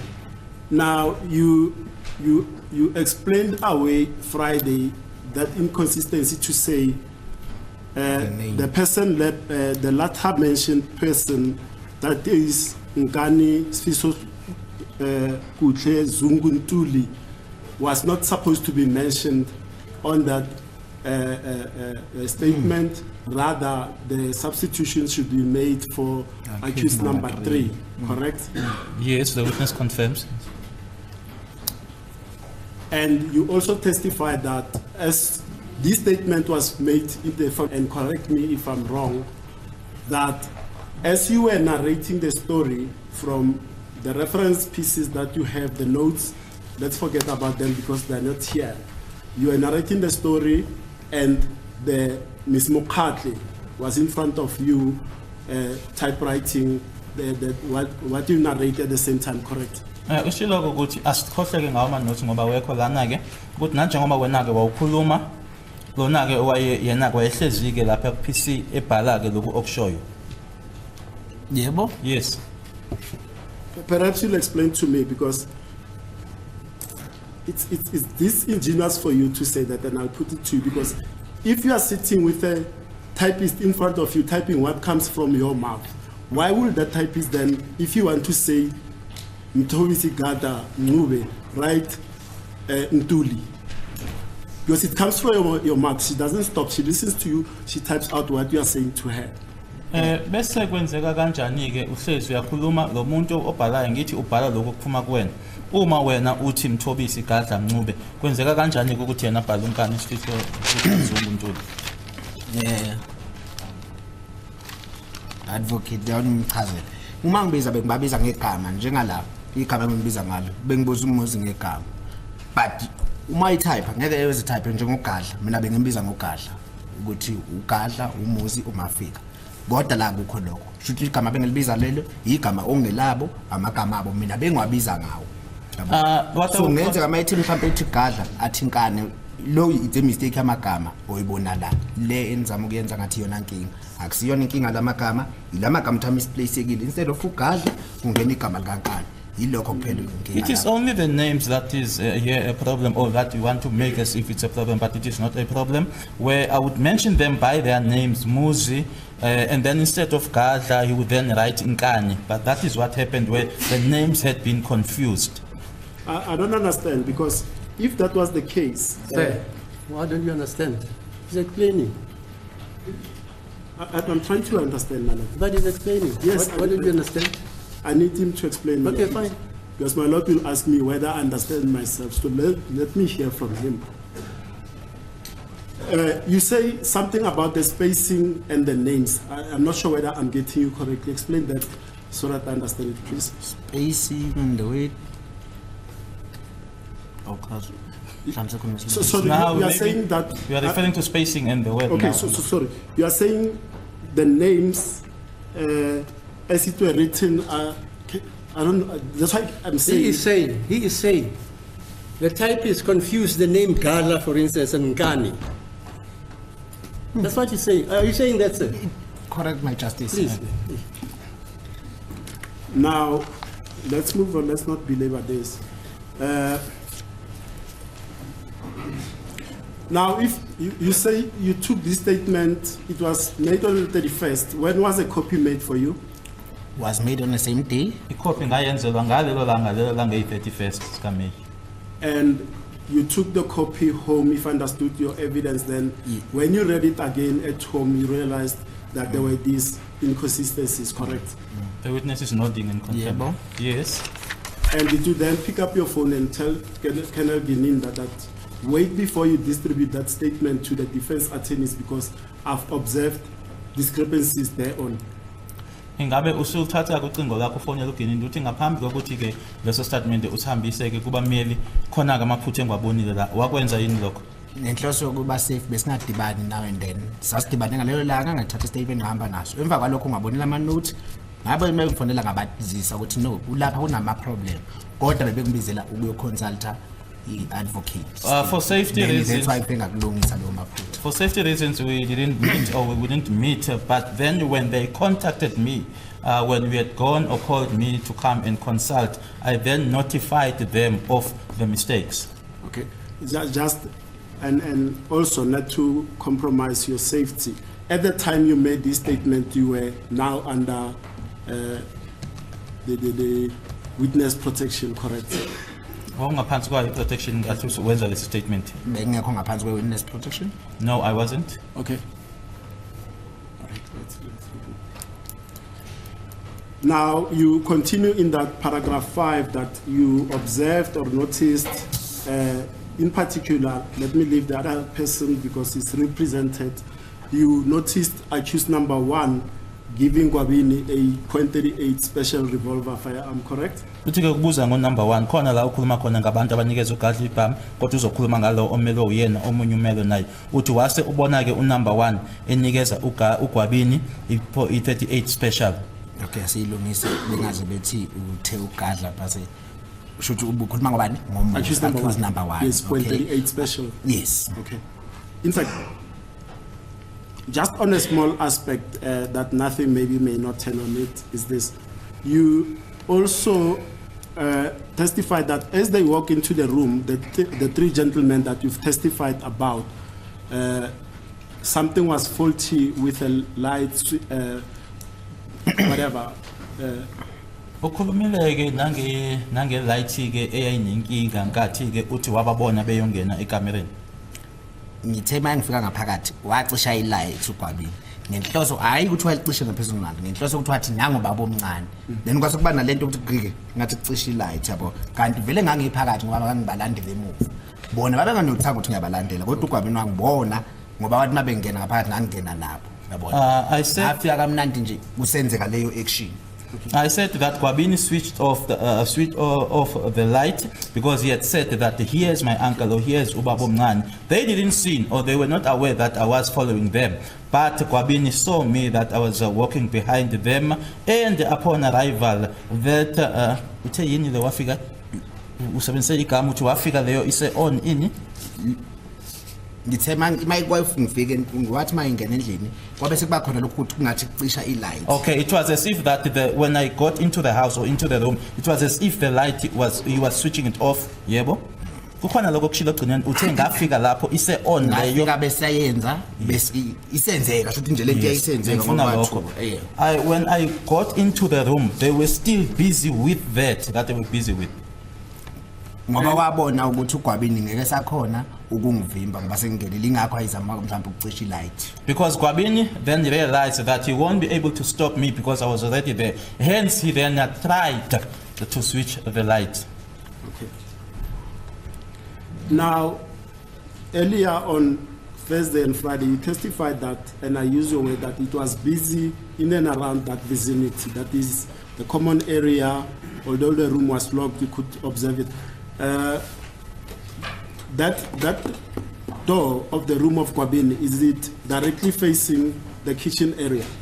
Isitapha lesi sekamela kaGwabini ngabe face direct kitchen. Yebo mawungena nje uyakwazi ukubona noma ungaqondile straight kanje kodwa nje uyakhona ukubona uyena. Yes, just upon entering, although it is not directly or straight with it, but slightly you are able to see it. And your testimony is that you came together with Makosonke at Gwabini's place. Did you then tell him that I've just seen something? I saw Gwabini receiving a firearm from accused number 1. Ngithe mangiqoqa lapha ku statement sami mhlawumbe usifunda ngakahle ngithe uMakhosonke akatholakala mase ngihamba yilokho kwangishiya ukuthi ngibe nemibuzo ukuthi waye ngatholakala mase ngihamba. Maybe you misread my statement. I did mention that when I was leaving or when I was about to leave, Makosonke was nowhere to be found, which then made me then to be suspicious as to why is it now, after having witnessed this, that Makosonke is nowhere to be found.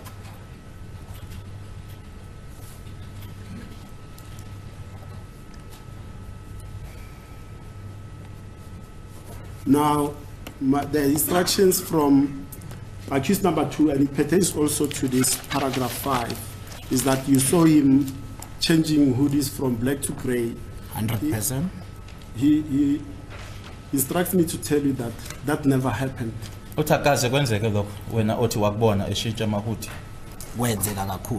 happened very much so.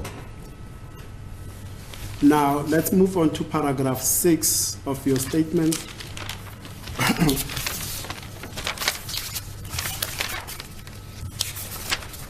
In fact, this version, I've already put it to you pertaining to you giving accused number 1 a lift, and his instructions are that he was not there, but if he was staying at the hostel in 2013, he was staying at Basotuli hostel, so I leave that one not to repeat myself.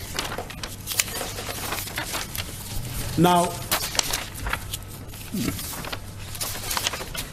You don't have the 6 here? you don't have parentheses.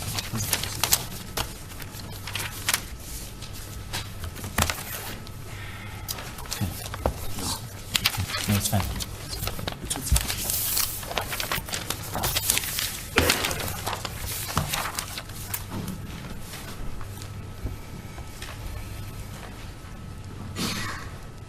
And you also testified that at some stage, accused number 1 stood up and announced that the deceased is normal, that is Senzo Meyiwa. Yebo? Yes. Because he was not there, he denies as well that he uttered those words. Ngoba wayengekho ke lapho uyaphikeka nalokho ukuthi wakusho. Ngangamphikele maye ukuthi mhlawumbe kwakuyikhophi yakhe lengangeyikhuluma lokho. And then I wouldn't then be able to say anything if the one who said that was a copy of him. Now let's go to paragraph 8, the morning of, or the day of 2014, when you now observe a newspaper article with certain sketches and the story that the deceased is normal. You remember that? Yebo? Yes. Now, then, when you saw that and your suspicion is aroused, did you tell anyone, did you report this, that these people that are on this newspaper article, I was with them at the party in Fosleras on the weekend? Masukubona ke lokho ngale langa ke lange 28 ngabe yini uma senazo kuvuka insolo ukhona umtshela ukuthi but labantu laba bala ngabazi nganginabo ephathini eFosleras. Noma ngeke ukuthi ngakhona engamtshela ukuthi hey ngibone ukuthi nokuthi kodwa ngathi mangubona ngakubona kubuyisa emqondweni wami ukuthi yini engiyibonile especially ngokushintsha kamafika kwakhe ijacket yikho kwangenza ka notice ukuthi man mabethi begqoka into eblack lo umafika wayithi mayifika lapha ashintsha ijacket. Although there is no one that I informed or that I told, but when I saw this, but it then I then recalled in my mind, and especially when it was written or mentioned there that the other one was wearing a hoodie, and then it reminded me of Umafika who had changed a hoodie. Kodwa ngathi mangibuka lo we dread ulivulekile imqondo nami kwangekhona ukuthi mhlawumbe sekumele ngihambe ngiyobuza ukuthi ubani ngangenzanga investigation ngabe sengithule futhi ngangabazondanga ukuthi sengaze ngiyabasukela ngentension. And also when I saw the one with the dreadlocks and his dreadlocks were loose, I didn't now go out to make my investigations. I wasn't hating them, or I didn't hate them now for me to be able to go and investigate. Let's move on to paragraph 9 of your statement. You testified that you then contacted for the first time General Leshabane. When did you do that, if you recall? Uma kuukuthi sakhumbula ke wamfonela nini uGeneral Leshabane? Mangicabanga kwaku 2018 yophela or 2019 uqala kodwa nje. If I remember well, towards the end of 2018, beginning 2019. And do you recall exactly the detailed information that you told General Leshabane at the time about your knowledge of the Senzo Meyiwa murder case? Ngabe usakhumbula ukuthi yini kahle kahle owayitshela uGeneral Leshabane mayelana nolwazi lwakho owawunalo ngokushona kwaSenzo Meyiwa? Ngamtshela ukuthi nginezinsolo zokuthi abantu abenza lokho nginolwazi labo. I told him that I have suspicions that the people who did that, I know them, or I have knowledge of. And obviously you provided the names of those people to the general. Waseke uGeneral umnikeza amagama alabo bantu labo. Ngoba nami ngangakazi ukuthi babe bangaki kungobani ngamnikeza amagama alabo engangazi bakhona. Because at the time I didn't have information as to how many they were, I gave them the names of those. Okay, I gave him the names of those that I knew. And the two will be? The two names that you gave will be who and who? The first two names will be Muzi and Mafika. Amagama okuqala amabili uMuzi noMafika. And let's move on to now when General Lishabane says he needs photos or pictures of the people that you are talking about. Your testimony is that which pictures did you give him? Of which suspect that you suspected did you give him? Iziphi ithombe noma abapha abasolwa owanikeza ngezithombe zabo uGeneral Lishabane nkathi esecela ke ithombe. Masilungise la nkonzi. Angemnikezanga ngambonisa zona. Isithombe sika Muzi noMafika. Let's correct this. I didn't give him the pictures. I showed him the pictures of Muzi and Mafika. From where did you show him the pictures? From which device or article did you show him the pictures? Wambonisa kuphi? Zikuphi? Ngangifake efonini yami. I had put those or placed those pictures in my phone. Had you at all times before then had those pictures of accused that you gave to Lishabane, or do you have to source them somewhere else? Ngaba iyithombe owayithola ndaweni ithize noma iyithombe owawuhlezi unazo? Ngayithola efonini kaGwabini. From Gwabini's phone. Now you were shown Exhibit S, and for the sake of completeness, I'm going to ask for it to be shown so that you can show me the pictures that you showed to General Lishabane. Will they be on that exhibit? No, azikho lapha. No, they are not there.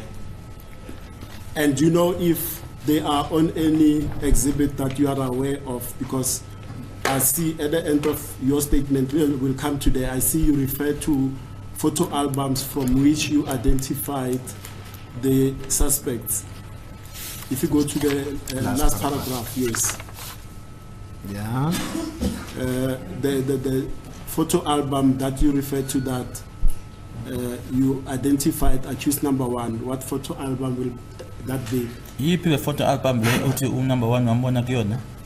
Ngokwala. Ngokwalana ngicabanga ukuthi ngibona inamba lapho 10 to 17 22 to 24 mawangibonisa leso sithombe ngakwazi ukuphendula. If you were to show me the picture, I'll be able to refer you, because here I only see numbers. Let's defer this question because my learned colleague, Mr. Sibanda, will have to arrange them for us so that we can take them in a structured manner. So we'll do it at the end of your statement because I'm going through it at Sarah Team. Sorry, you never pursued this question on the last cross-examination. About the photos, you never pursued it? No, I never did, my lord. Now let's go to the one that I know that you've corrected it, but I want to put certain versions to you about it. That will be Exhibit S and photo or page 47.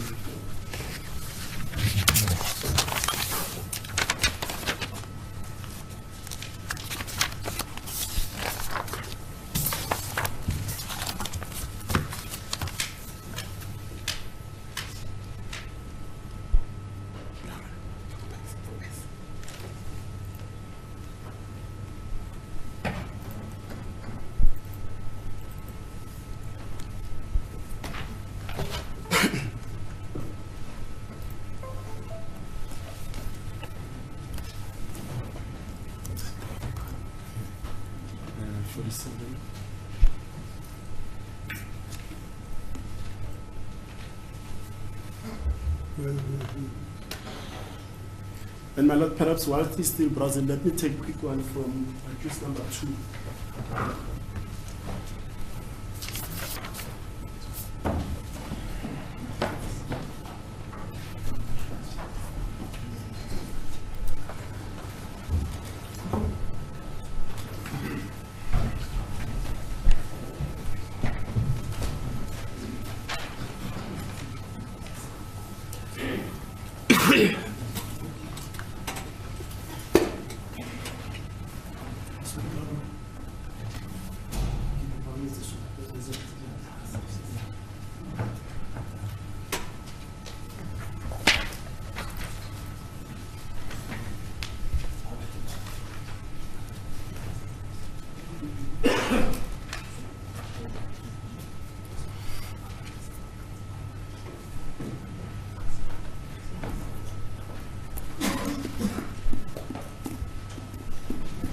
Thank you, my lord. I mean, that's it. Now, if you look at that photo 47, and I'm going to be frank and honest with you, I acknowledge that you have corrected that it's not accused number 2 that's depicted there on. So let's be agreed on that one. However, at the beginning of investigations, accused number 2 instructed me that this photo, the police officers that arrested him in Rustenburg at phase 2, Rustenburg, where he resided in 2020,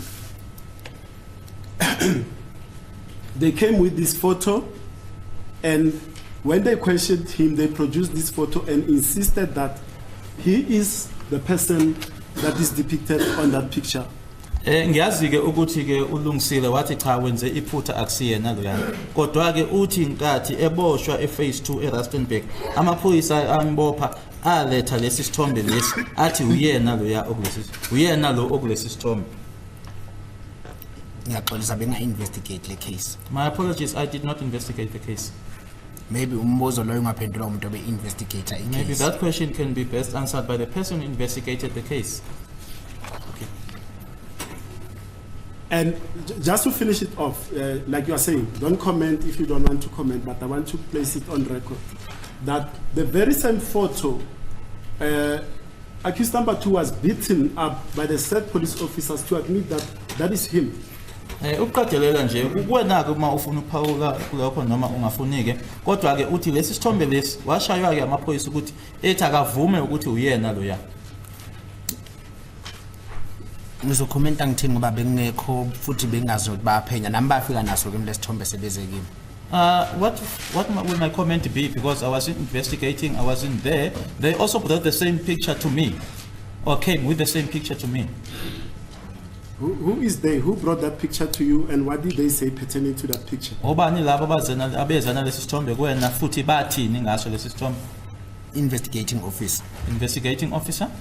And did he say anything in particular about that photo, not the two gentlemen and a part of body appearing, in particular about the person in a cap? What did they say about you, about that person? Abangitshelanga ukuthi obani nami bangibuza ukuthi obani laba kodwa bangibonisa sona nje leso sithombe. I didn't ask who they were. They also didn't tell me who they were. They just showed me the picture.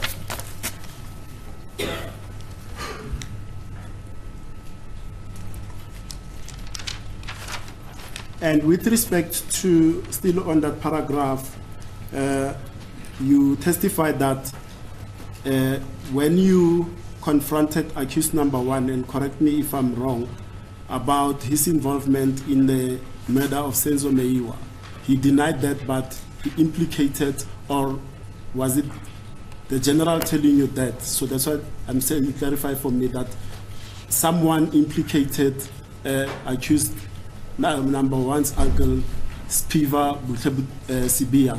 Who was that person? If you can clarify for me, I'm not sure. Ubani lo owakhuluma Spiva. Uthi khona umuntu owa implicated noma owa to Spiva lela gama. Yeah, last paragraph. He told me that most disputed the information but implicated his uncle who is well known to the general. I know that Moses' uncle was known as Boshe. I think General mangikhuluma naye wangitshela ukuthi kunomunye amaziyo wakakubo akutshelwa kuye ukuthi usematekisini somewhere lapha. I think that's what the general informed me, that there's someone that he knows. That information, the general said that it came from him. The witness is pointing towards the direction of the accused, that there was someone from his family related to them in the taxi industry. And according to your evidence in chief, Spiva Butlebuthelezi died. Do you know when he died?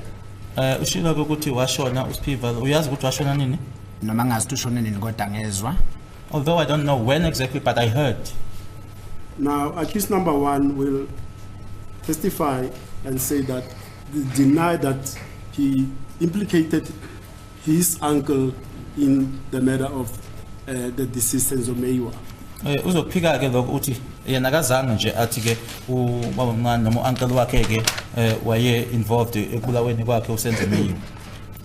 Kaza kusho yena lokho. Noma ngathiwa akakushongo wayengakukhulumi nami ngithi wayekhuluma nomunye. Even if, Nama kazangitshele lokho. even if it's said that he never said it, he wasn't telling it, he wasn't saying it to me, he was saying it to someone else. He has never said that to me.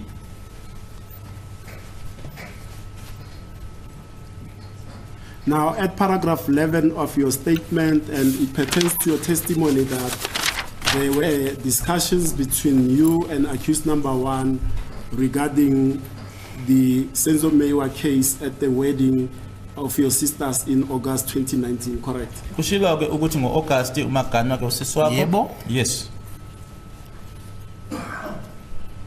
Now, did you report to anyone in August 2019 that you had these discussions with accused number 1 pertaining to this case? Mhlambe umuntu njani? Maybe someone like, Police or anyone or girlfriend or boy. So you are a police officer. If somebody talks about criminality, you report it to the police. Who else do you report it to? I was already reporting to the general. beseng reporter vele ku-general. Uyazizwa bafo? Are you listening to yourself? Sir, I'm sorry kusho kanjalo. I will Sorry withdraw to say that. that, I withdraw that. so- let's maintain the quorum. Let's not stoop that low.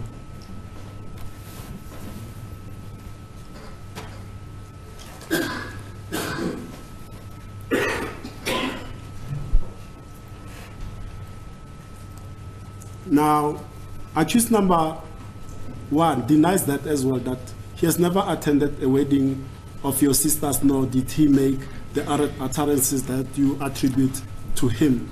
Uyakuphika-ke ukuthi akakaze nje ayeke emshadweni kasisi wakho nokuthi washo lokhu wena othi wakusho.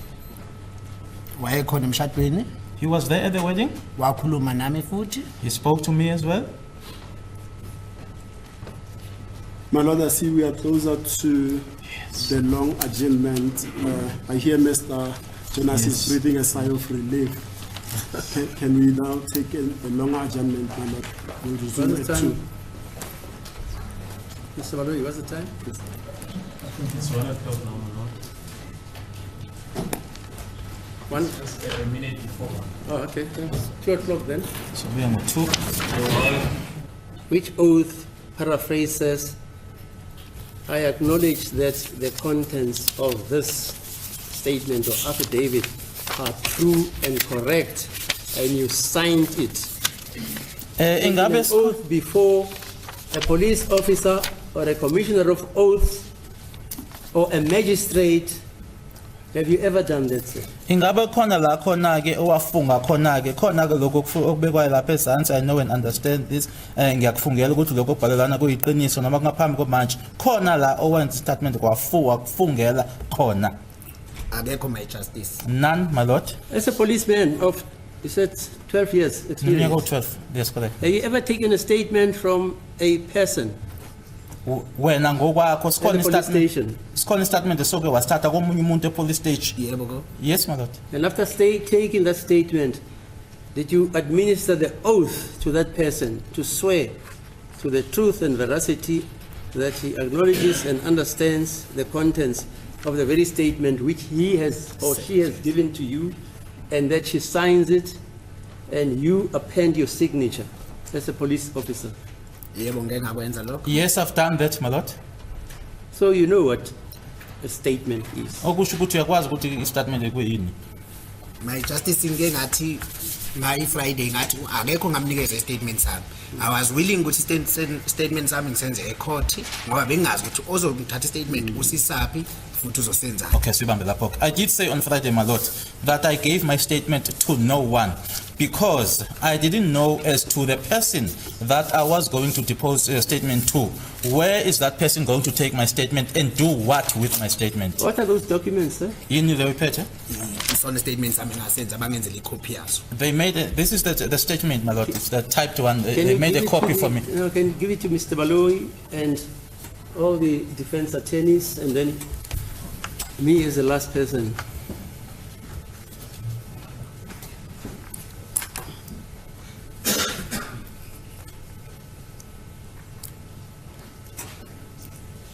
You've made notes on that statement. Unama notes owenzile lapha ne? Ngenzile ya la bengangicorrecta. Yeah, fine. Where I was But I'm correcting, saying- my lord.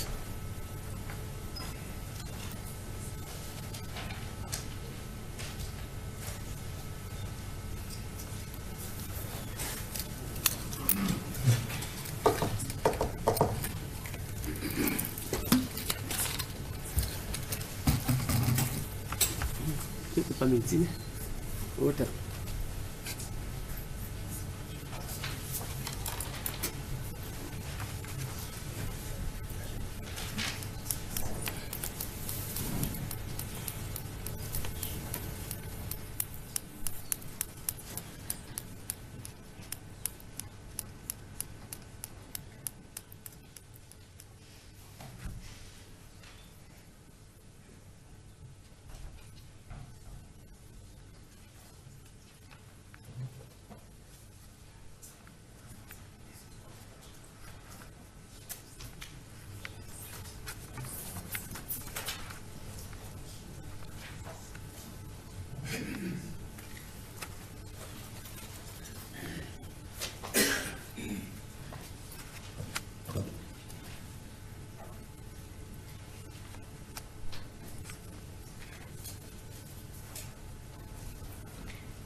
Yeah, the court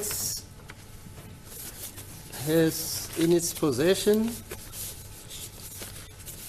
the type statement by Mr. Zungu, which statement was elicited through the integrities of Mr. Ramusipili. And I can see that there are markings, corrections, annotations in this document. Okay.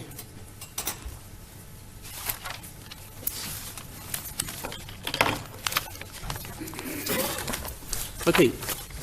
This is the judgment regarding the inquiry into whether there is a second statement which is written as alleged by Mr. Mnisi through his client, accused number 3. It gives Mr. Mnisi instructions that there is a written statement signed by this accused. Is that accused number 3 or 2 or what? 3 or 4? Yes, fine. It's not him who says that. Hello? It is the record, my lord. No, It's please. the record. Mr. Mnisi, just sit down. Thank you, ma'am. You told me you had instructions from your client that he knows that this witness made and signed a written statement. That's the judgment I'm busy with now. Mr. Mnisi, please. Yes, it is the court. Yes. He said you got instructions. This court doesn't know where the third accused had sight of the statement, because this is not disclosed by Mr. Mnisi, because that's privileged information, and this court doesn't have to know that. But I take the word of an officer of this court, Mr. Mnisi, that he has instructions that his client is aware that there exists a written statement signed by this Mr. Zungu. Okay. The assessment of the evidential value of the notes, for instance, which Mr. Zungu says he made regarding the alleged notes which he says he wrote, and from which he says the statement which was typed was extrapolated therefrom. It is the function of this court to ascertain the veracity of that assertion. This court is obliged, if the defense raises the possibility of the existence of an affidavit, meaning the statement which is signed by this accused and which is allegedly handwritten and which is supposedly, as argued by the defense,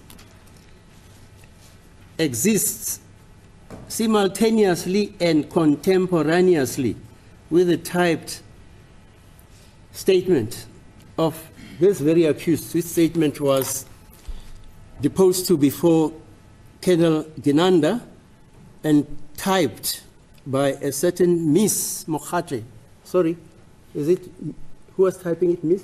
What's that job? Miss Mkhatle, Sergeant Mkhatle. Mokhatle. Yes, fine. Which was allegedly typed by Ms. Mokhatle.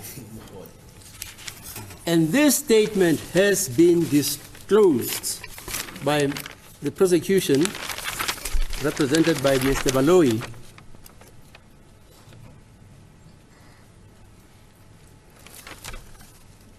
And according to the defense, there's another statement which exists, which is handwritten, which has not been disclosed and which has not been furnished to the defense. This is a very serious imputation of mendacity by the defense against Mr. Baloyi, who is an officer of this court. To put it in plain language, Mr. Baloyi is being accused of harboring a statement which should have been disclosed to this court, which is a very serious infringement if that could happen. He could be struck off the roll of advocates by failing to disclose information which this court is entitled to and the defense are entitled to arrive at a just and reasonable and justifiable conclusion of this trial.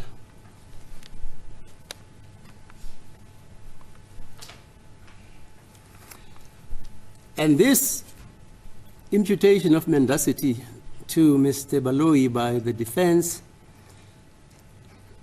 is contrary to the prescripts of the Criminal Procedure Act and also contrary to the prescripts and demands of the oath Mr. Baloyi took to advance the interests of justice by obeying the prescripts of the Constitution and the law, namely the criminal law and criminal procedure of this country.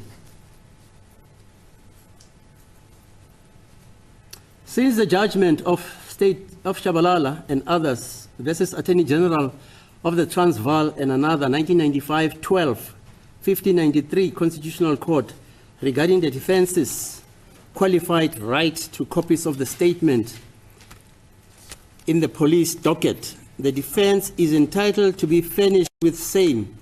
The court does not have, this court does not have the legal right to peruse the docket, but the court has to interrogate the defense's assertion of the alleged existence of a handwritten affidavit as alleged by the defense, because a prosecutor's sacrosanct duty is that he is obliged in terms of the law to disclose every document which the state intends using in attempting to prove his case beyond a reasonable doubt. That every document of that nature should be disclosed to the defense.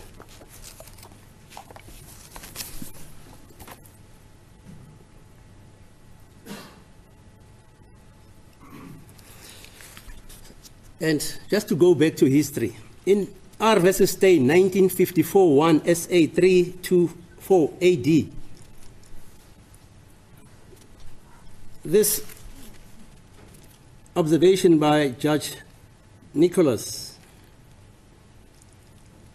he states that that decision of the AD has eliminated the hunting ground which has been opened by accused persons by the decision of R versus H 1952-4 SA 344T. In that case, it was held that there was no privilege which entitles a witness for the Crown in a criminal case to refuse to produce the statements of other witnesses when called upon to do so. In Stein's case, however, the appellate division has held that there is a class of privilege not specifically referred to in the decided cases and textbooks which protects and the such statements from disclosure. After Chabalala, that legal precept was eventually enunciated to be unconstitutional.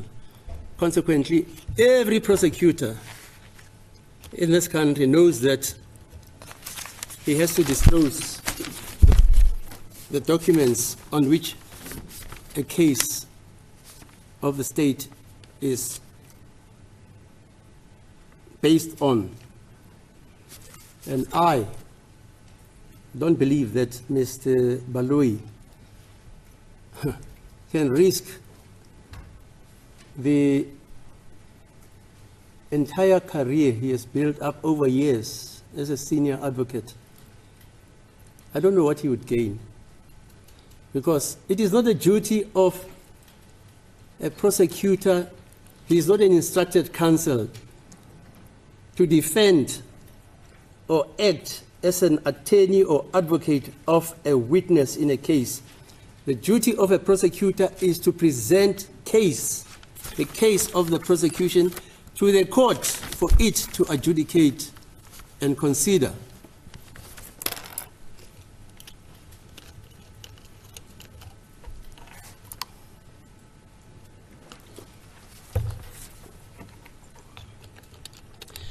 It is a truism which is right in our law that a prosecutor does not have the sacrosanct duty of pursuing a conviction at all costs. No, that's not his duty. The prosecutor's duty is to present evidence to court. It is not his duty to seek a conviction. If any prosecutor in South Africa seeks a conviction, then he doesn't know his duties as a prosecutor. The prosecutor presents evidence before this court. And even if there is evidence which contradicts the veracity and authenticity of the state case, the prosecutor is obliged to bring that evidence to the court. Consequently, for instance, a witness makes a statement and deviates from the statement, it is the duty of the prosecutor to bring it to the attention of the court that this witness has deviated from the statement which he has made. And I don't mention the deviation which is induced by intimidation, as we know happened in this court.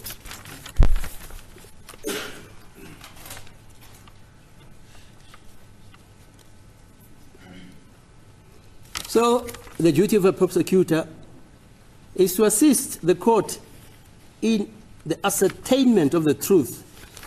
See in this regard State versus N 1988-3 South African Law Reports 450, it's an AD case, where for a variety of reasons it is stated that the prosecutor may have written notes of a witness but did not disclose them in this particular case, which is at all faults with this one. Because the prosecutor thought that these notes were not important,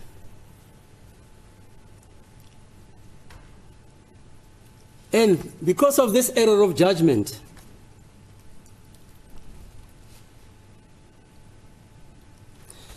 that error of judgment of a prosecutor not disclosing the notes which the prosecutor had access to after being given those notes by a witness. But in this case, this witness doesn't say he gave the prosecutor notes. But in this case, in 1988-3, S versus N, the prosecutor was pertinently given notes, handed notes by a witness. But the prosecutor did not disclose or discover those notes to the defense because he thought they were not important for the case.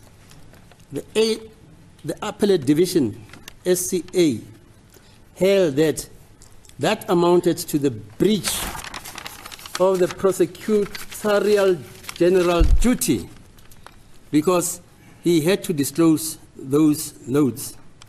See also in this regard S versus Charlie. It's a 1991 2 SA, particularly at page 52. It's an EC, Eastern Cape decision, regarding the important prosecutorial role prosecutors play in the criminal procedure.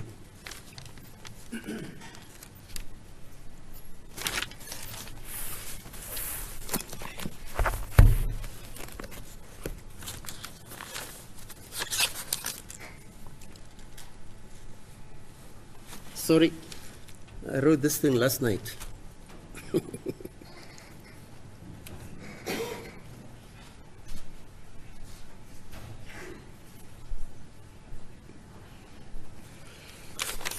Yeah.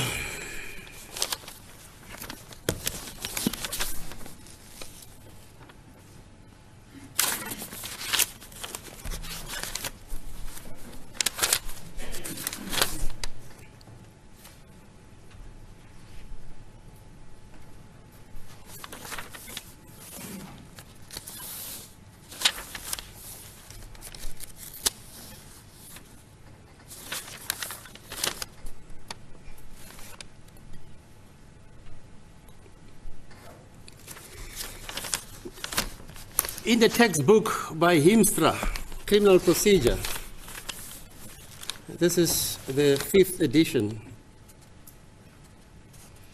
printed in May 2018.